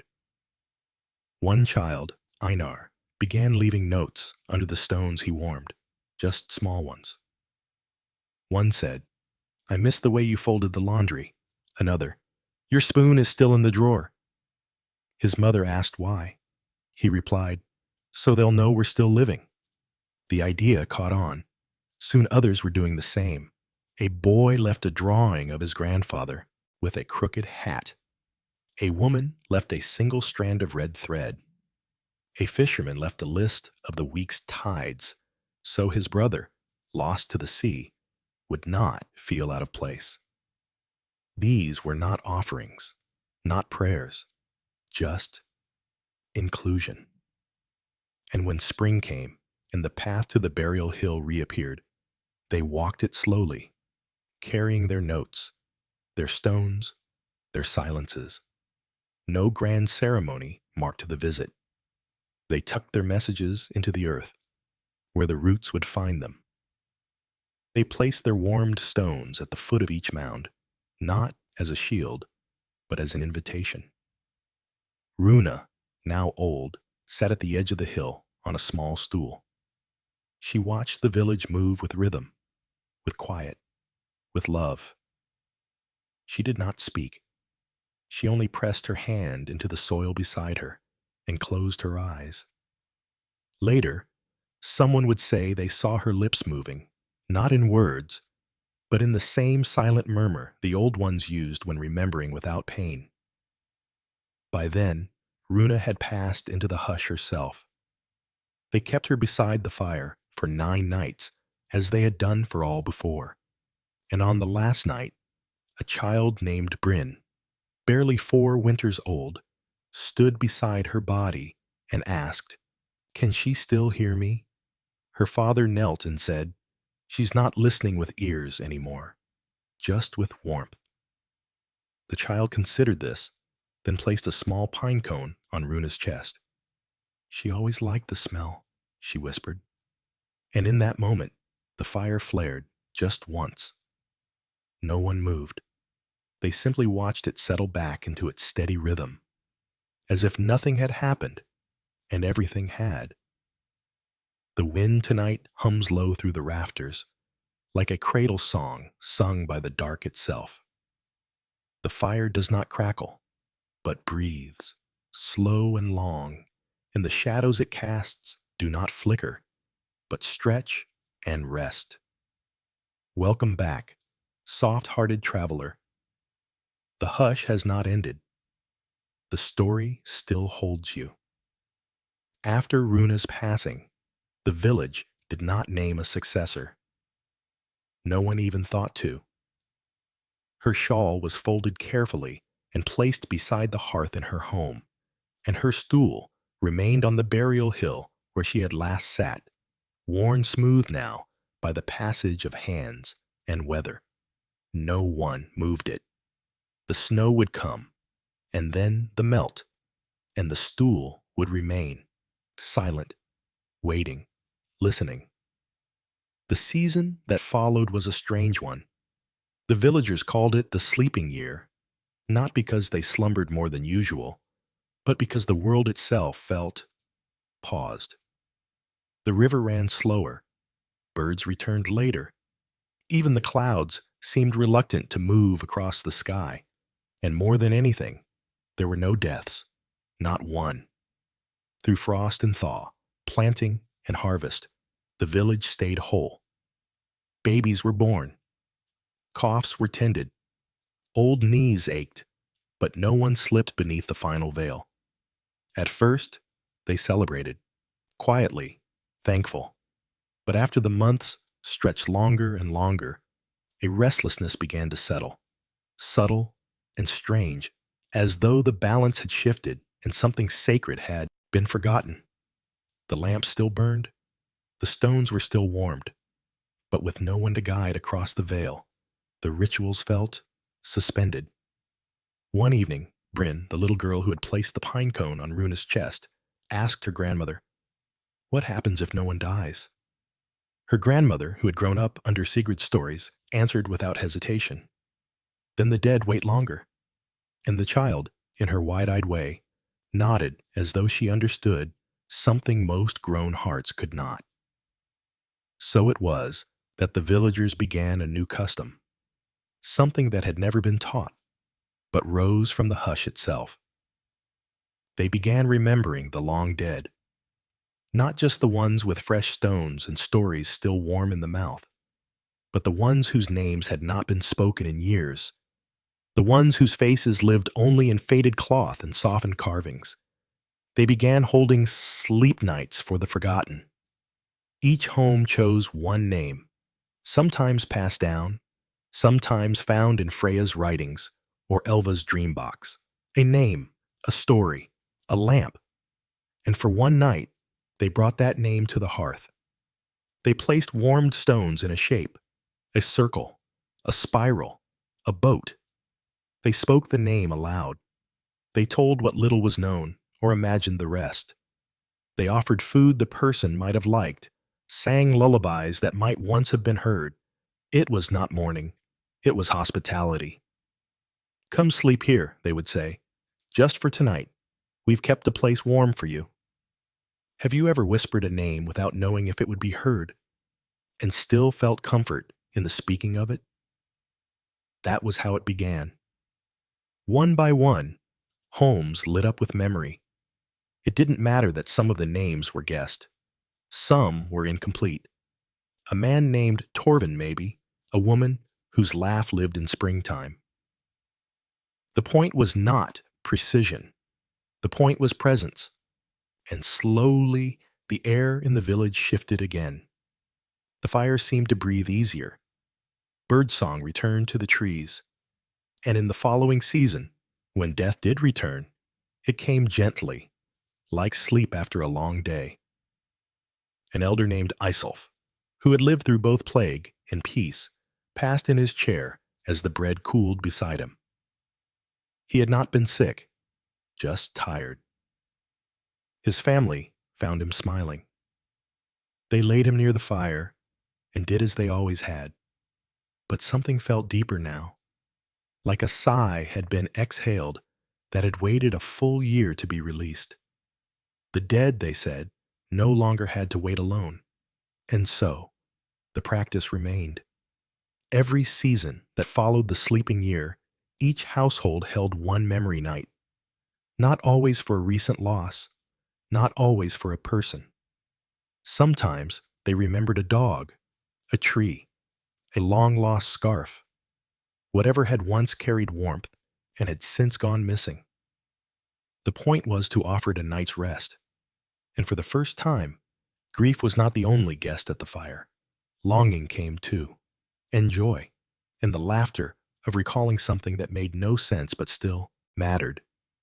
The burial hill, over time, grew dense with names.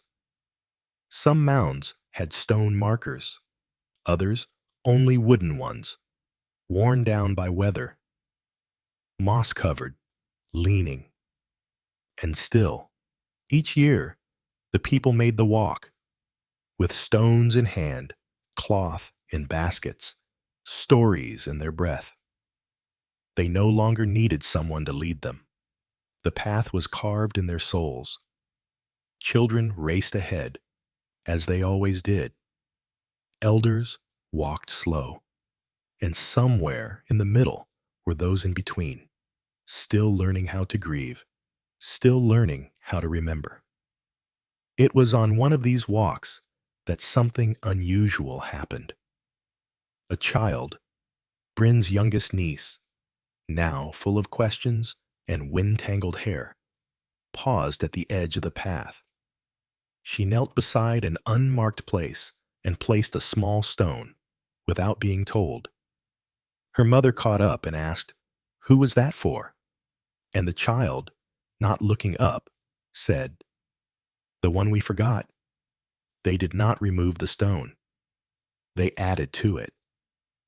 And slowly, without plan or decree, a new mound began to form, the place for the forgotten. It did not bear names, only stones, only warmth. Some nights, villagers would sit there instead of at the marked graves. They would bring food and say nothing. Just sit, just keep company. And in those moments, something powerful emerged. The understanding that some goodbyes were never spoken, some names never written, and yet they still deserved fire. Have you ever wanted to say farewell to someone you never knew, but who shaped your path all the same? That was the heart of this new place. One winter, as snow fell early again and the firewood grew scarce, the village gathered for the first time in decades to rebuild a communal longhouse, not for meetings, not for trade, but for memory. It was built from the beams of old homes, each piece chosen for the stories it had held. One wall came from Arnie's house, one from Freya's. The door was carved with patterns Sigrid once drew in the margins of her dream scraps. Inside, there was no altar, no throne, only a large hearth in the center, and above it, carved into the mantel, "The fire does not forget." They called it the House of the Hushed. It was not used every day, but when someone neared death, or when someone dreamed of a name they could not place, or when a grief returned after many years of silence, people would go, sometimes alone, sometimes in groups. They would warm the stones, light the lamp, and they would sit. Nothing more was needed. No one explained what they were doing. No one needed to. Because by now, the hush was part of them. The villagers of Nordfjord had become keepers, not of customs, but of care. They did not rush grief. They did not idolize it. They simply made room for it. They offered the same to the dead as they did to the living. Time, breath, a fire that waited. There is a softness tonight, the kind that arrives just before snow, when the air is filled with hush and the trees seem to listen more than they speak. No wind stirs the thatch. The fire hums low, and in this stillness, your breath joins the breath of the hearth. Settle deeper, dear dreamer. The story moves on, not forward, but further in. In the house of the hushed, no one slept overnight, not out of rule, but because it never felt quite right. The space held a kind of middle time, a feeling not of day or night, but of pause. People stayed as long as needed, then returned to their own fires. The hearth there was larger than most, wide enough for three to sit around without speaking. Its light was not brighter, only steadier. The stones in its circle were from all over the valley, carried from creeks, old homes, forgotten paths. One of those stones, a smooth one veined with pale green, never cooled.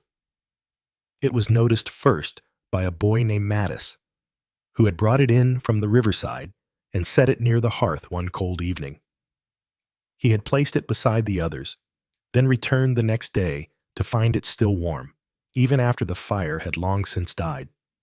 He touched it, blinked, then touched it again. It wasn't hot, just not cold. He said nothing at first, perhaps afraid it was just his imagination, or that saying it aloud might make it vanish. But when he returned again, 2 days later, alone, he found the stone in the same place. And again, it held a gentle warmth, like hands that had just held another. Mattis finally told his grandmother, who came with him, pressed her palm to it, and simply nodded. "Some stones remember touch," she whispered, "especially if it came from love." And from then on, it was never moved. It became known, simply, as the stone that was never cold. People began leaving notes beside it, as they once had for Elva's dream box. Scraps of linen, petals, small bones, a lock of hair, even a tooth once. Not in superstition, not in fear, but in tenderness. No one claimed to understand it. No one tried to. That was the way of Nordfjord. When mystery came gently, it was welcomed like snow on the roof. Unexpected, perhaps, but not unwelcome. Some said the stone had once been held by someone too full of love to ever leave it behind. Others said it warmed for the forgotten, as if their memories were finding their way home. One old man whispered that it was the first stone ever warmed by Liv, so many generations ago, and that it had waited all this time to return to the heart of the hearth. No one could say for sure, and so the villagers did what they always had. They made space. Each person who entered the house of the hushed was free to place a finger on the stone if they wished. Some wept when they did. Others laughed. A few said they dreamed more gently that night, but none left unchanged. Have you ever touched something you did not recognize, yet felt, deep in the chest, as though it had once known your name? That is how the stone greeted them. The custom became quiet and simple. When someone felt lost, not in grief, but in self, they went to the house, touched the stone, and sat in silence. Often, nothing came of it, but just as often, something inside loosened, and when they left, their shoulders had lowered. In this way, the fire remained, not only lit, but lived. In time, stories grew up around the stone, not tales of miracles or grand happenings, but of gentleness returned. A young man who had not spoken to his father in 6 years placed a sprig of thyme beside the stone, then went home and shared a meal in silence. The silence held. A widow who had never cried after her husband's death came one evening, laid a button from his coat beside the stone, and whispered, "I remember how you always fixed the latch when it squeaked." She wept quietly, not from pain, but from the relief of remembering something small, something ordinary, something hers. Children, too, began coming, not because they were told to, but because they liked the way the air smelled there, like ash and moss and something old that hadn't gone stale. One girl, Lena, sat beside the hearth every first snowfall and brought her dreams with her. She wrote them on folded bark and dropped them, one by one, into the fire, not to burn them away, but to offer them. She said, if someone needs them more, they can borrow them. And no one laughed. Because in Nordfjord, even a child's gift of dreams was sacred. There were still deaths, as there always had been. But grief came gentler now. The ninth nights felt more like returns than farewells. The stones, still warmed, were placed not only beside bodies, but beneath pillows, into cradles, under doorsteps, anywhere a soul might pass through or linger. The understanding deepened that memory was not just for the past. It was for the weaving of the present. Have you ever walked through your home and touched an old pot? Or a dent in the floor? Or a mark on the table and felt that someone still walked beside you, just out of reach? That's what memory meant here. Not a story retold, but a presence felt. In the late years of that quiet century, the village began a new thing, not instead of the old, but beside it. Each autumn, as the air turned sharp and the geese began to rise from the lake, the villagers held a night with no name. Not a festival, not a ceremony, just a night when all lamps were extinguished except the hearth in the house of the hushed. One fire in one place. No food was served, no music played, no stories told aloud. Instead, people came and sat, alone, or in groups, or in pairs holding silence between them. For hours, sometimes till dawn, the fire burned and the stone waited. When the first light of morning appeared, someone, always a different person, would say the same words, passed down from no one knew where. If you've gone, we carry. If you wait, we remember. If you return, we make room. Then the lamps in every home would be lit once more. This became known, quietly, as the turning. Not to turn away from death, but to turn toward it, with open hands, with, warmth.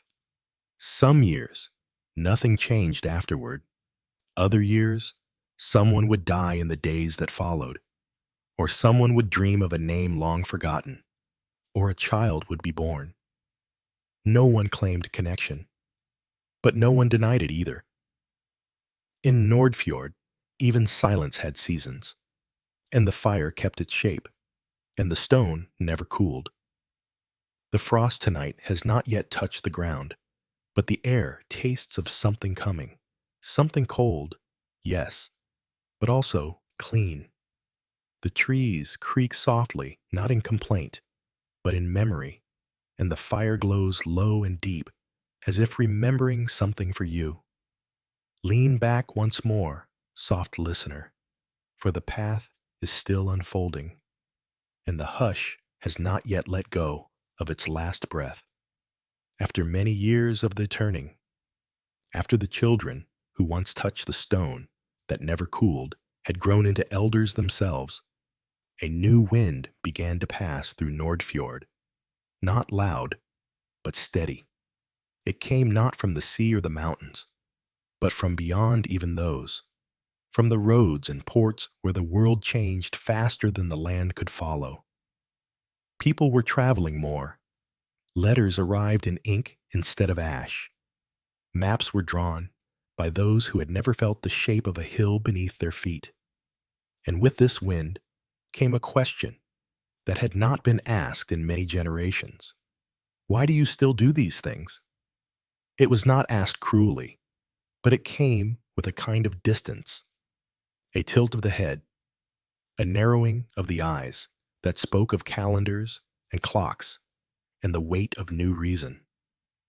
Some in the village began to wonder too, not aloud at first, but in the hush after the fire dimmed. Was it still needed, the keeping of the ninth night, the lighting of lamps with whale oil, the warming of stones, the folding of old cloth, the speaking of names that no longer lived in anyone's mouth, but yours? One woman, Solveig, who had been raised under Runa's stories and slept beside her great-grandmother's grave as a child, began to ask gently, what do we do when the names no longer have stories? When the thread is too thin to hold? She asked not with doubt, but with love. A question offered the way one offers a hand in darkness. Open, not demanding. And so the village answered, not with a single voice, but in their way. That year, during the first snow, every home placed a blank stone on their hearth. No names, no markings, just silence. They called them the waiting stones. Each family kept theirs warm for 9 nights, as they would for the dead. But instead of telling stories, they listened to dreams, to the wind, to the small shifting of floorboards, to the way their breath sounded in the stillness. It was said that in those nights, people remembered things they never knew they had forgotten. A father dreamed of a lullaby he had not heard since infancy. A woman found herself humming a melody while sewing that no one in the household could place. A child drew a picture of a hill that no longer existed. And yet, the elders said, it looked just like one that had been swallowed by landslide 100 years before. The stones, they said, were for the unnamed, for the memories beneath the memories. Have you ever felt something stir in you when walking through a place you've never been and known, without reason, that something of you had been there before? That's what the waiting stones were for. Not only to remember, but to meet the forgotten. The practice remained quietly slipping between years. And slowly, something changed in Nordfjord, not in belief, but in breath. The line between the living and the dead, once firm and sacred, grew softer. Not blurred, but porous, permeable. People began speaking to the dead, not only during the ninth nights, but in the kitchen, in the fields, while chopping wood or sweeping doorways. And not always solemnly. Sometimes with laughter. Sometimes with scolding. You'd have burned the stew too, someone might mutter, as smoke curled from the pot. Don't trip me now, another might say, when stumbling over a root.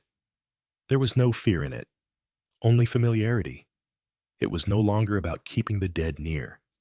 It was about remembering they had never truly gone far. And then came the year of the cold spring. It was unlike others, not marked by famine or plague, but by stillness. The thaw came late. The soil stayed hard. Birds returned weeks later than usual. The air felt held, as if the season itself had forgotten how to move forward. No one died, but everyone dreamed. Every person, young and old, had a dream of someone not seen in waking for many years. Some dreamt of family, others of strangers whose faces still stirred the chest. The dreams were not loud, not vivid, but deep, heavy with emotion, tinged with the scent of ash and pine and wool. A woman named Torhild, who rarely spoke, came to the house of the hushed on the 6th night of this dreaming. She sat alone beside the stone that never cooled and whispered, "They're waiting for us." Not in fear, not in impatience, just waiting. The villagers took it to heart. The next evening, every person brought a stone to the fire, not warmed, not marked, just carried with intention. They built a ring of them around the hearth, and the fire in the center burned with a clarity none could recall seeing before. It was a light that felt older than flame. One by one, they sat, in silence, in breath. And after hours of stillness, someone, no one remembered who, began to hum. Not a melody known to any song, not a hymn, just a rise and fall of tone, like wind across bone. Others joined in, and for a while, the room became a great breath, a great remembering. When the last hum faded, no words were spoken. But when people returned to their homes, many said they felt something beside them. Not a presence, not a ghost, just a calm, a warmth, like a stone one that never cooled. Have you ever felt, in the moment just before sleep, as though the world had wrapped itself around you, not to hold you back, but to carry you forward? That was the feeling that returned to Nordfjord that year, and it never quite left again. From then on, every year, they held a gathering of the unnamed. It was not scheduled. It came when the wind told them it was time. The fire was lit, the stones were placed, and each person brought something without a name, an emotion, a memory, a scent, a piece of cloth whose owner had long been forgotten. They did not speak. They simply sat. Because some griefs cannot be named, some memories have no story, and yet they deserve a fire all the same. The elders said that this was not a new thing, only a deeper layer of what had always been. that live long ago, when lying beside Halvor's still form, had known the truth, that love does not vanish. It does not leave with the breath. It folds itself into the corners of the house, the weave of cloth, the bones of the hills, the way the wind leans against the walls at night. It becomes the hush, and the hush, if we keep it warm, keeps us. Tonight, the wind moves like breath through linen, slow and uncertain, as if searching for the thread it once followed. Beyond the hills, a fox yelps once and goes silent. And in this pause, between sound and memory, between grief and fire, we sit again together. The hush is still holding its shape. Let it cradle you. The story is not done. After the cold spring and the gathering of the unnamed, the village of Nordfjord began to dream differently. Not more often, but more deeply. There were no omens, no visions of the end. Instead, the dreams became like weather, gentle, omnipresent, sometimes hard to recall, yet always carrying meaning. A woman named Aiden began to record them. She had no training in writing, but her fingers had woven every kind of thread, and she believed memory was just another fabric waiting to be spun. Her records were not tidy. She wrote in spirals, sometimes on the back of firewood, sometimes along the hems of her aprons. She tucked her notes behind beams, under stones, inside the folds of chairs where no one would think to look. She said the dreams would find the readers when they were needed, not before. One of her writings was later found decades after her death. A child playing beneath the fire bench pulled it free like a root from soil. It read, "I saw a boy with no name watching the burial hill. He was barefoot. He did not ask for food, only for a story, but no one knew him. He did not mind." The elders read it aloud that evening by the fire, and none of them remembered anyone speaking of such a boy. And yet, many said they had seen him in their dreams before. So they told stories that night, of those with names and those without. And a new understanding bloomed, that some dead never belonged to one family, but to all. The unnamed, the forgotten, the lost too young or too far away to have someone speak for them. They, too, needed memory, not in precision, but in warmth. From that night forward, the villagers began placing an empty chair at every ninth night fire. Just one. No name on it. No offerings laid there. It was left untouched, facing the flame. It was called the listening place. Children would sometimes ask who it was for, and their parents would say, "For the ones no one else speaks for." Once, a child sat in it, just once. She was 6, full of laughter and wild curls. And when asked why, she said, "I didn't want them to feel alone." No one scolded her. No one made her move. She sat until the lamp burned out, holding a pebble in her hand. No one ever sat in it again, but it was always placed. Have you ever kept a seat for someone you didn't expect to return, but hoped would anyway? That quiet hope, that waiting without demand, is what the listening place held. Over the next decades, life in Nordfjord remained as steady as the seasons, though never untouched by sorrow. People died. People were born. Names returned in dreams or were lost to the air. Some stories grew longer in the telling.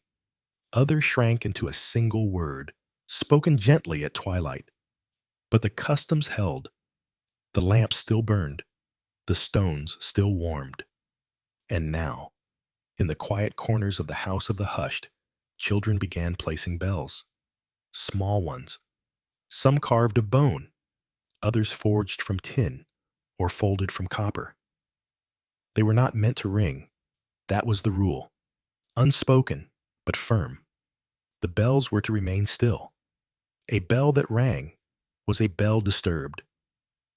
It was said that if a bell rang of its own accord, it meant a memory had been forgotten too long. One did, just once. It was a night like any other. Cool, calm, quiet. The fire burned steady. The stone that never cooled rested in its usual place, a bit of frost forming on the floor nearby. And then, in the softest of moments, a bell tucked in the corner swayed. Only once. Its sound was barely there, like breath catching between sleep and waking. But everyone in the room felt it.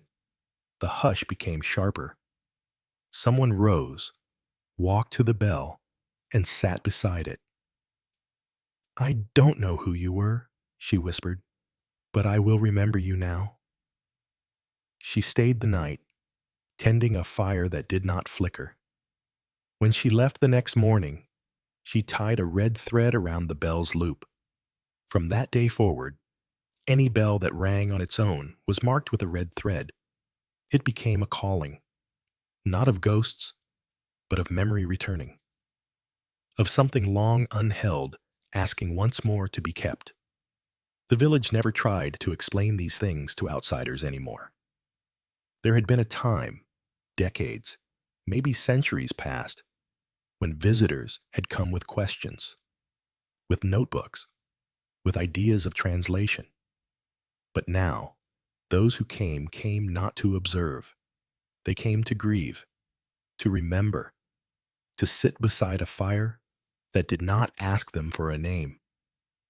A woman from the Southern Isles came once, holding a carved comb she said had belonged to her grandmother. She had never known the woman, had only seen the comb in a drawer. But it had always been warm when she touched it. She brought it to Nordfjord and asked, "Can I place it on your hearth?" No one asked why. They simply made space. She sat beside it for 9 nights, saying nothing, doing nothing but breathing. On the 9th night, she stood, picked up the comb, and said, "I think she knows now." Then she left, and the fire did not waver. Have you ever held an object that seemed heavier than its weight because it carried not just time, but meaning? That's what the villagers understood. That grief was not a wound, it was a vessel. And every object, every breath, every silence could be filled with remembrance if tended with care. It was not about keeping the dead close. It was about not letting them vanish. And even more than that, it was about letting the living know they would not vanish either. That when their name faded from the tongue, their warmth would remain in the stone. That someone, even if unnamed, would keep a lamp burning. That the fire would be there. And the listening place would be waiting. And the bells would stay quiet unless memory stirred. In the winter that followed, the snow was deep, the kind that folds over fences and smooths the grave markers until every mound looks the same. But in the house of the hushed, the fire burned without need for seeing, because memory, like flame, knows its own shape. The snow tonight is thick and slow, falling like breath, exhaled by the earth itself. Not in haste, but in rhythm. A softness coats the rooftops. The windows glow like lanterns inside a dream. Come closer now, weary soul wrapped in quiet. The hush has deepened, and the story, like the fire beneath the snow, still lives, still warms. That winter was long, even by Nordfjord's patient standards. For days on end, the village seemed wrapped in a white that muted everything but breath. Doors opened less often.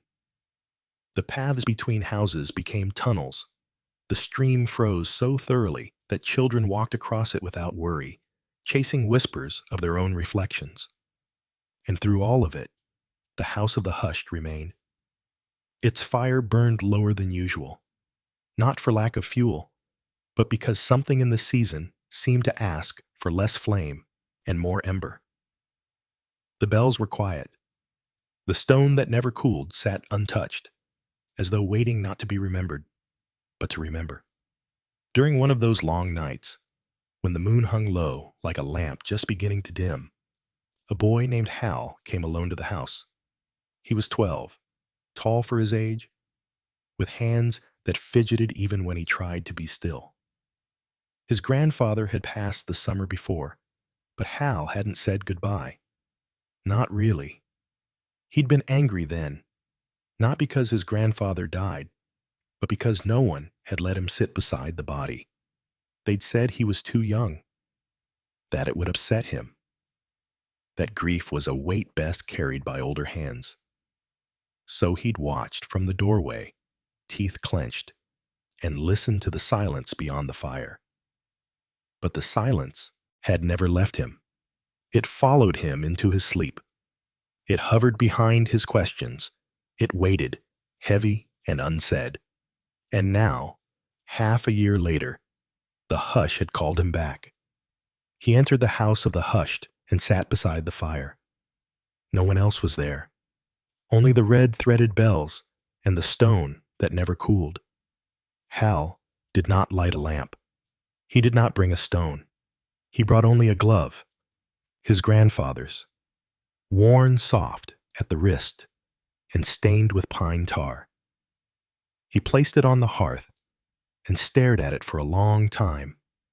Then, without meaning to, he began to speak. Not loudly, just the way one speaks when no one is meant to listen. "I still wear the other one," he said. "It doesn't fit, but it smells like the shed, like your hands." The fire cracked once. He looked up, but nothing moved. He swallowed and added, "I was angry, not at you. Just that you didn't get to say anything. You always said things, even when I didn't want to hear them." The words came slower after that. Just a few, but enough. When he left, he didn't take the glove. He folded it gently, tucked it beside the stone, and whispered, "Stay warm." The next morning, the snow outside the house had melted in a perfect circle, just wide enough for one child to sit.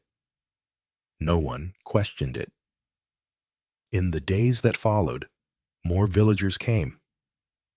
Not all for grief. Some just came to sit, to hold silence in their laps like a bowl of something warm. They didn't always speak. Sometimes they dozed. Sometimes they left bits of thread or feathers or dried leaves, anything the dead might recognize. Have you ever walked into a room and felt a memory brush your shoulder? Not sharp, not startling, just there? That's what the house became. Not a place of ceremony, but of return. As winter thickened, a woman named Anka came each night to light a lamp. Her sister had died years before, far from Nordfjord, buried in a land where the snow smelled different and the fire crackled in another tongue. There had been no ninth night, no stones, only a letter, weeks late, and a silence that stretched across distance and time. Anka had carried that silence for so long she no longer recognized it as weight. Until one evening, her foot slipped on the path. She fell lightly into a drift, and when she stood again, she laughed, really laughed, for the first time in years. Snow in her hair, bruises on her knees, and laughter between her ribs. She walked straight to the house and said, "I think she pushed me, to remind me I was still here." She placed a single snowflake, caught on her mitten, beside the fire, and watched it melt. From then on, she came every ninth night, not to mourn, but to greet. Hello, sister, she'd whisper. The apples are sour this year. You'd be smug about it. And the fire never flickered. It glowed. These were not rituals anymore. They were gestures of continuation, of love made simple. A man, blind since birth, came one day and asked to sit in the listening place. When asked if he wanted someone beside him, he smiled and said, "No, I think I already feel her here." He stayed for hours, fingers resting gently on a piece of driftwood carved like a spiral. When he rose, he kissed the stone that never cooled and said, "Tell her I danced." No one knew who she was. It didn't matter. Nordfjord had grown into a place where stories no longer needed introductions. They simply arrived. On the last night of that long winter, the fire in the house burned down to coals. The snow was too deep to fetch more wood. The wind howled with a voice that bent trees and shuttered doors. No one came that night, no feet in the path, no breath in the room. And yet, in the morning, the fire had not gone out.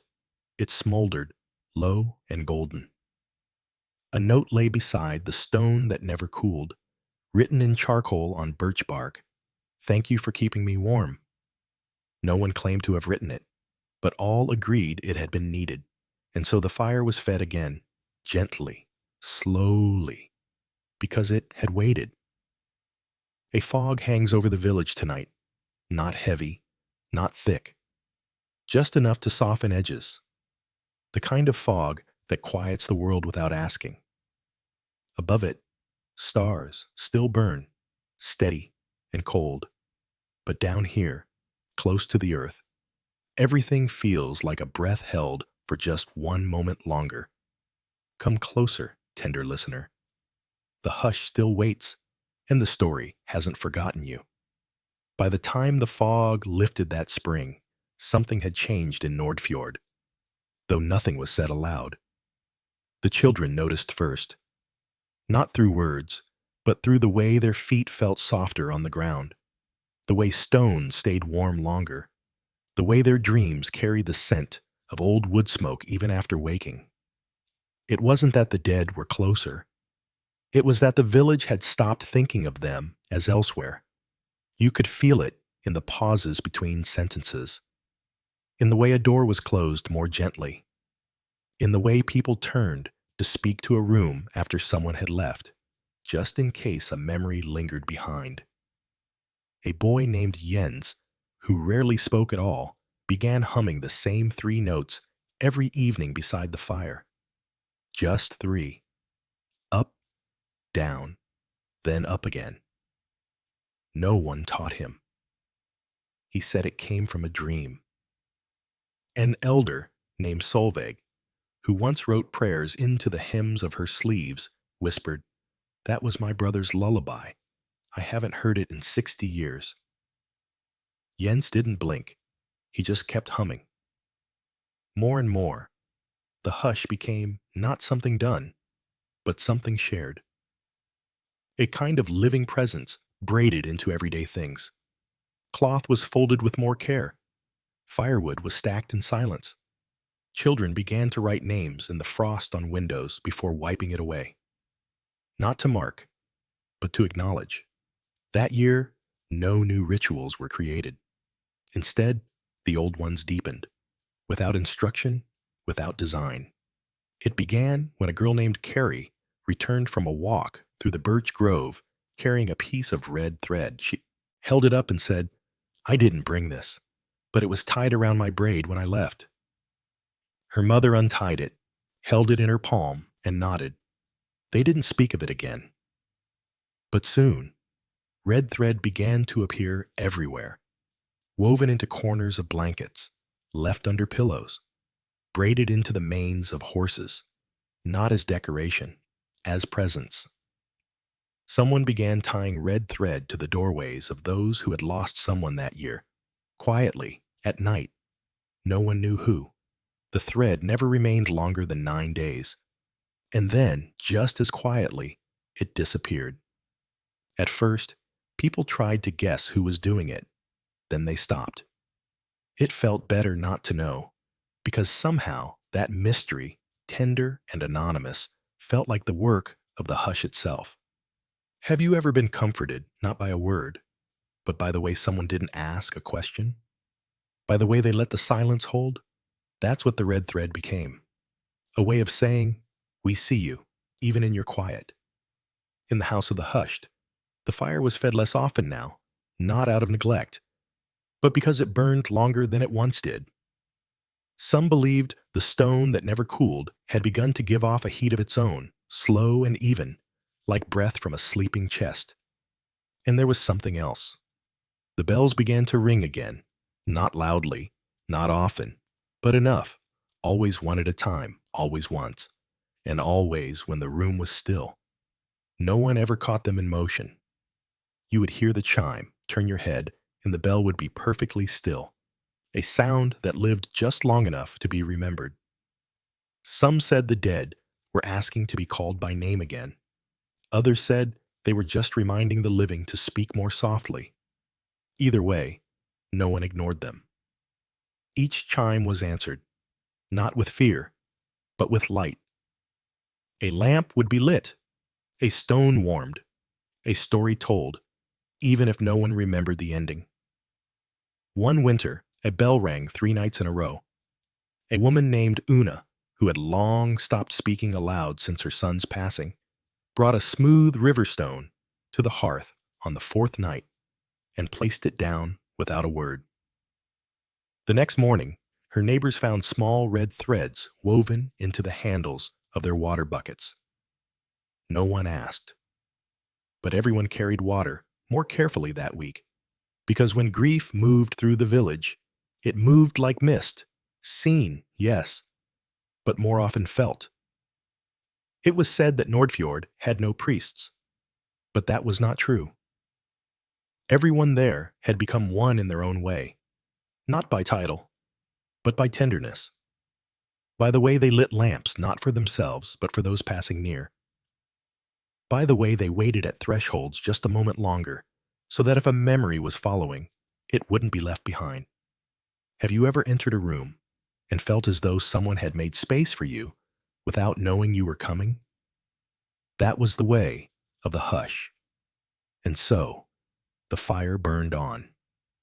In homes, in the house of the hushed, in the hearts of those who had forgotten, they still carried warmth. Child once asked, "What if no one is left to remember me?" The answer was simple. Then the hush will. Because in Nordfjord, memory was not a possession. It was a thread, passed from hand to hand, breath to breath, fire to fire. Seen or unseen, it endured. And when the bell rang again, just once, in the lull before snow, the only response was a hand reaching forward, lighting a lamp, and placing one more stone beside the hearth. The wind tonight does not move, but waits, curled like a cat in the corner of the world, watching the flame breathe slowly in the hearth. You are safe here, soft listener. The hush is as old as the roots of the pines, and the story is still unfolding, soft, steady, unbroken. By the time the children of the red thread had grown gray-haired, the ways of Nordfjord had become so seamless, so deeply woven into breath and habit, that no one thought of them as customs anymore. They were simply the way the world was. You mourned without noise. You remembered without permission. You warmed stones without reason. And you lit lamps for those who might never come again. It was around this time that travelers began arriving not with questions, but with things to place beside the fire. They did not speak much. They had heard stories, not from books, but from voices behind other voices, from tales that slip between cracks in conversation, from lullabies sung in places far from the north. They came carrying buttons, bracelets, a single feather, a folded recipe, a name written in trembling ink. They did not expect ceremony, only stillness. The villagers welcomed them, not with words, but with space. Sometimes they would say, "You may stay in the house of the hushed, no one will bother you." And they didn't. But someone always came to refill the lamp when its oil ran low. Someone always tucked an extra blanket by the door. Someone always left a warm stone near the threshold. In time, the house began to feel less like a place and more like a person. Quiet, listening, steady. Some stayed for days, others for only an hour, but none left untouched. It was during one such visit, when the lake still held ice and the wind rattled the shutters just once before settling into quiet, that a girl named Alva arrived.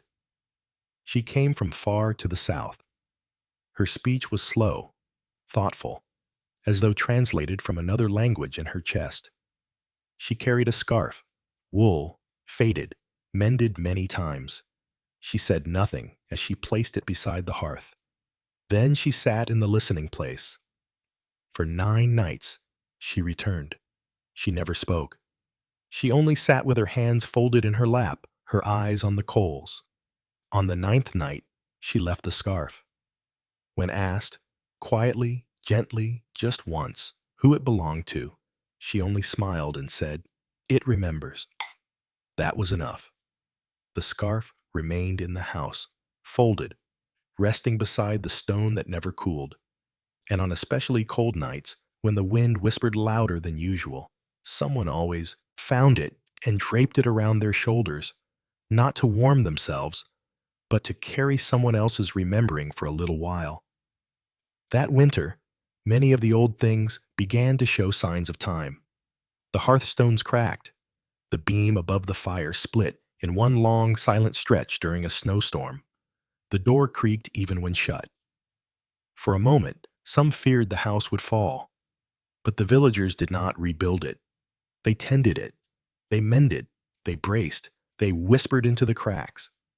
Because in Nordfjord, the place held memory like lungs held breath. You did not erase a wrinkle from a face just because it came from smiling, and so they let the wood age.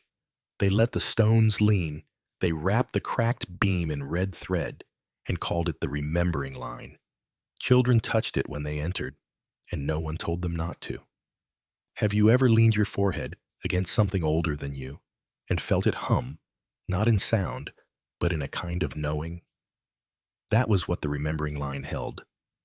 And still, the fire burned, even when the wood was scarce, even when no one knew who was tending it.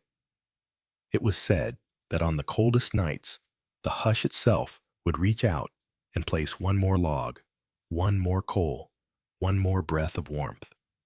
People stopped asking who lit the lamps. They simply accepted that in Nordfjord, lamps were lit by hands seen or unseen, by grief remembered or hope not yet born, by a longing so deep it didn't need a name. One fog-thick night, when snow returned though the calendar claimed spring, the bells rang in the house. Not one, but 3, soft, and nearly at once. The room was empty, yet by morning, someone had folded a note beside each bell. They read, "I remember the bread you burned. It tasted like stories. You never said goodbye, but your boots waited by the door. Come when you're ready. The kettle's still warm." No one admitted to writing them, but each note was written in a different hand. It didn't matter whose. They were read aloud at the next memory night, and afterward, everyone sat a little closer to the fire than usual, because something in the warmth felt familiar, like a scarf, like a stone, like a name just out of reach. And after the final lamp was dimmed that night, a child walked to the bells and kissed one gently. Just once. The chime that followed was so soft, it sounded like breath. And from that day, whenever the bells rang, whenever a memory returned too gently to be ignored, it became tradition to answer not with speech, but with touch, a hand on wood, a kiss to stone, a thread tied where none had been before. Because memory, they knew, could not always be spoken. but it could always be answered, even in silence, especially in silence. And so the fire remained, not only in hearths and houses, but in gestures too small to be taught. In the way someone left bread on the sill just before a storm, in the way a door was never closed completely at night, in the way names were whispered into soup, into combs, into pockets. It was no longer about what the villagers did, it was about what they were. Keepers of the hush, tenders of the long warmth, carriers of the red thread. There is no snow tonight, only mist that gathers gently along the ground like breath made visible. The trees are still, their limbs resting. The hearth crackles low, not to chase the dark, but to remind it, you may enter, but you must be kind. Come closer now, quiet one. We are near the edge of this story, but not its end. Only the soft place where the hush becomes whole. It was in the last years of the old century that the people of Nordfjord began to speak of the deep remembering. They never defined it. It had no date, no ritual, no festival. It was not something you planned. It was something that happened to you, suddenly and without warning. It began as a scent, or a sound, or a touch. The feel of wool brushed against a wrist, the smell of wet pine bark, the echo of a name half formed in the back of your throat. And then it would rise inside you, slow and warm and entire. A remembering, but not of a person, of a presence. Sometimes it came while walking beside the river, where old stones shifted beneath shallow water. Sometimes while sweeping the hearth, when soot lifted in curls and sunlight hit it just so. Sometimes while holding the hand of a child or while letting go of one. There was no way to summon it. You could only be ready to listen. Those who experienced the deep remembering would often weep, but not always from grief. Some laughed, some sang. A few simply sat, their eyes unfocused, as though watching something far beyond the room. When asked what they had remembered, most could not explain. They would only say, "I think I was remembered too." Have you ever felt seen not by another person, but by the world itself?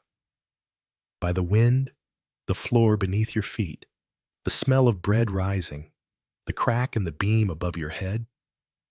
That was the deep remembering.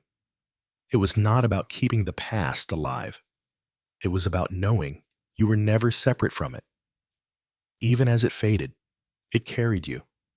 And in Nordfjord, people did not fear that fading, because they knew the hush would hold them.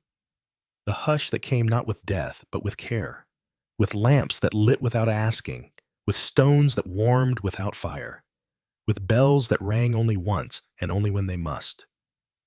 One woman, named Lyra, experienced her first deep remembering at 54. She was kneading dough in the quiet of afternoon when she paused suddenly, both hands buried in flour and salt and water. She stood still for so long that her husband thought she'd fallen asleep standing. But when she looked up, her eyes were shining. "I just remembered what my mother's breath sounded like when she slept," she said. "I had forgotten for 30 years." And she wept. But it wasn't sorrow. It was return. From that day forward, she made bread every 9 nights, leaving one, small, round by the house of the hushed, not for anyone to eat, but to smell. She said, "It's so, they remember I remembered." A boy named Emil, who had never spoken aloud in his life, began humming low tones beside the fire each night. No tune, just vibrations, like the sound of earth if it could sing. People said they dreamed more gently when Emil was near. Some nights, he would sleep in the listening place, his head tilted, lips parted just slightly, as if ready to speak a name not yet formed. And still, the fire burned. But now, more often, the flames were not lit by hands. They seemed to arrive, a flicker before the door opened, a glow rising from coals long thought dead. Some said the hush had learned to tend itself. Others said memory, once strong enough, did not need wood to burn. Only love, only waiting, only the thread. The red thread, once tied in secret, became something else. No longer hidden, no longer mysterious, but honored, worn around wrists, braided into hair, tied across cradles and walking sticks. Not as fashion, as promise. You will not be forgotten. Not even if your name slips. Not even if your stone is buried. Not even if no one remembers your laugh or your cough or the way you hated onions. The thread will hold. Because by then, it was not just something made of wool or flax. It was something made of presence. The knowing that you were carried, even if gently, even if only once a year, even if only in silence. Have you ever touched something old?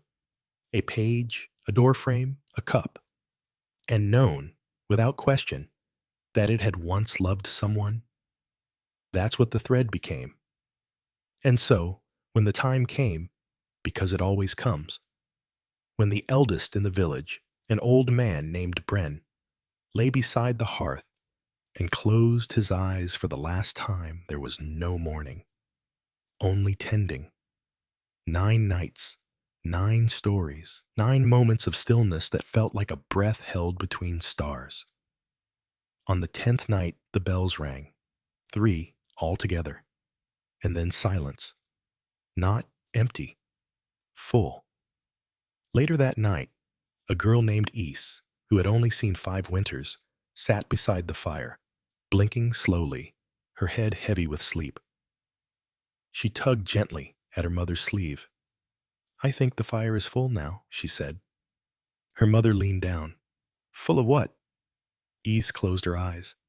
"Names," and slept. That spring, for the first time in many generations, the fire in the house of the hushed went out. Not because no one came, not because the stone cooled, but because the hush asked for stillness. No one lit the flame for 3 nights. And in those 3 nights, dreams came heavier, stronger, more vivid than ever before. People woke whispering names they had never known, songs they had never sung, lullabies in languages not spoken for 100 years. And on the 4th day, the fire lit itself. Not in flare, not in spectacle, just a spark. Then a glow, then warmth. It burned with no smoke, no sound, no asking. And the bells did not ring. They didn't need to, because the hush had become whole. The hush had learned to breathe without breath, to remember without effort, to love without holding. Nordfjord was no longer a place on a map. It was a rhythm, a way of lighting a lamp, a way of touching a stone, a way of sitting very still and saying, without words, "I remember you. You are warm. You are home. The world is very quiet tonight. No wind, no snow, not even the small sounds of night creatures stirring beneath the eaves. Only the sound of breath, the hush of still air, and the low, steady glow of something older than story. Come, gentle listener, let this last part wrap around you like a woolen cloak dried by hearthlight. You are safe here. The hush has kept the place warm just for you."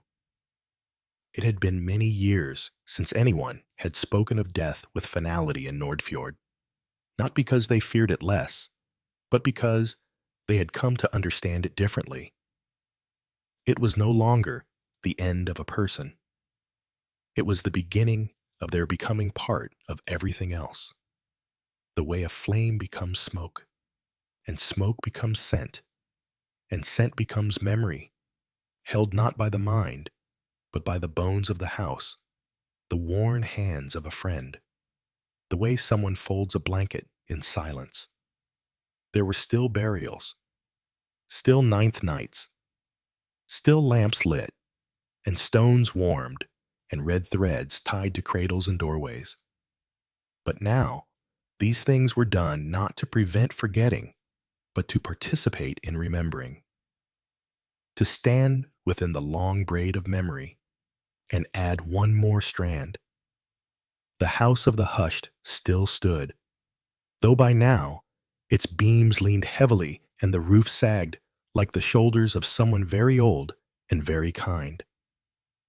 The remembering line was no longer one thread, but a tapestry, woven anew each season by the hands of children who never asked why. They only asked how long the thread should be. Long enough, the elders always said, to reach a name.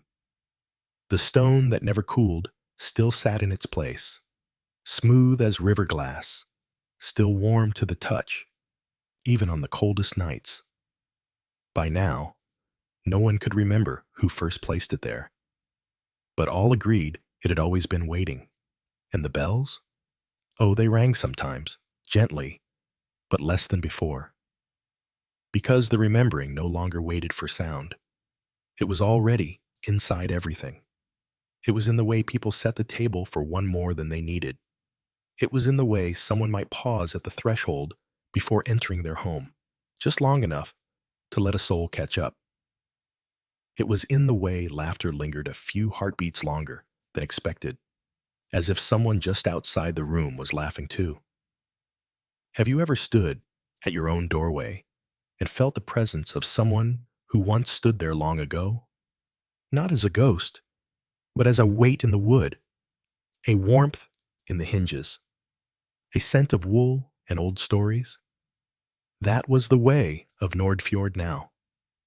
One spring, the village held its final gathering of the unnamed.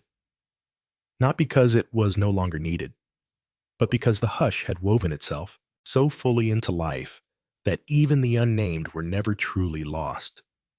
They had become part of everything. There was no need for a special night, a particular lamp, a place to set aside. Because now, every fire was the house. Every chair was the listening place. Every person who warmed a stone did so not because someone had died, but because they still remembered someone who had once lived. And that was enough. That year, a girl named Nori was born beneath a waning moon, her first cry soft as breath over ash. Her mother, Lita, lit a lamp not just to welcome her, but to invite the long line of memory to join her in the room. She tied a red thread around Nori's wrist and another around her own. Then, without instruction, she tied a third around the cradle itself. For the ones who watched her be born, she whispered, but left before she arrived. No one told her to do it. She had simply known. As Nori grew, she came to understand the hush in her bones. At 3, she sat beside the hearth in silence for hours, staring into the coals, blinking only when the light shifted. At 5, she asked her father, "Did your grandmother like snow? I think I saw her dancing in it." At 7, she began to hum the same lullaby Liv had once whispered to Halvor so many, many years ago. No one had sung it in generations. No one had taught her. It had found its way back through the hush. And when Nori turned 9, she asked if she could sleep in the house of the hushed for one night. Just one. Her family hesitated, not from fear, but from awe. No one had asked in a long time, and certainly not a child, but they said yes. That night, they carried extra blankets, lit the lamps, warmed the stones, and left her there, beneath the remembering line, her head resting beside the stone that never cooled. They did not watch her sleep. They did not listen at the door. They simply waited. In the morning, when they returned, they found her sitting up, eyes bright. She said only, "It isn't a house." They asked, "What is it then?" And she smiled. "It's the fire before the first fire. It's the name before names." They didn't ask her to explain. They only nodded. That night, the bells did not ring, but the air was full of hush, and the hush felt warm. Have you ever sat in a room so full of memory that even your breathing felt like part of a larger rhythm? Like something ancient was sighing through your chest? That's how Nordfjord felt in those final years. Not final in ending. Final like a song whose last note never fades, but simply becomes the silence that follows.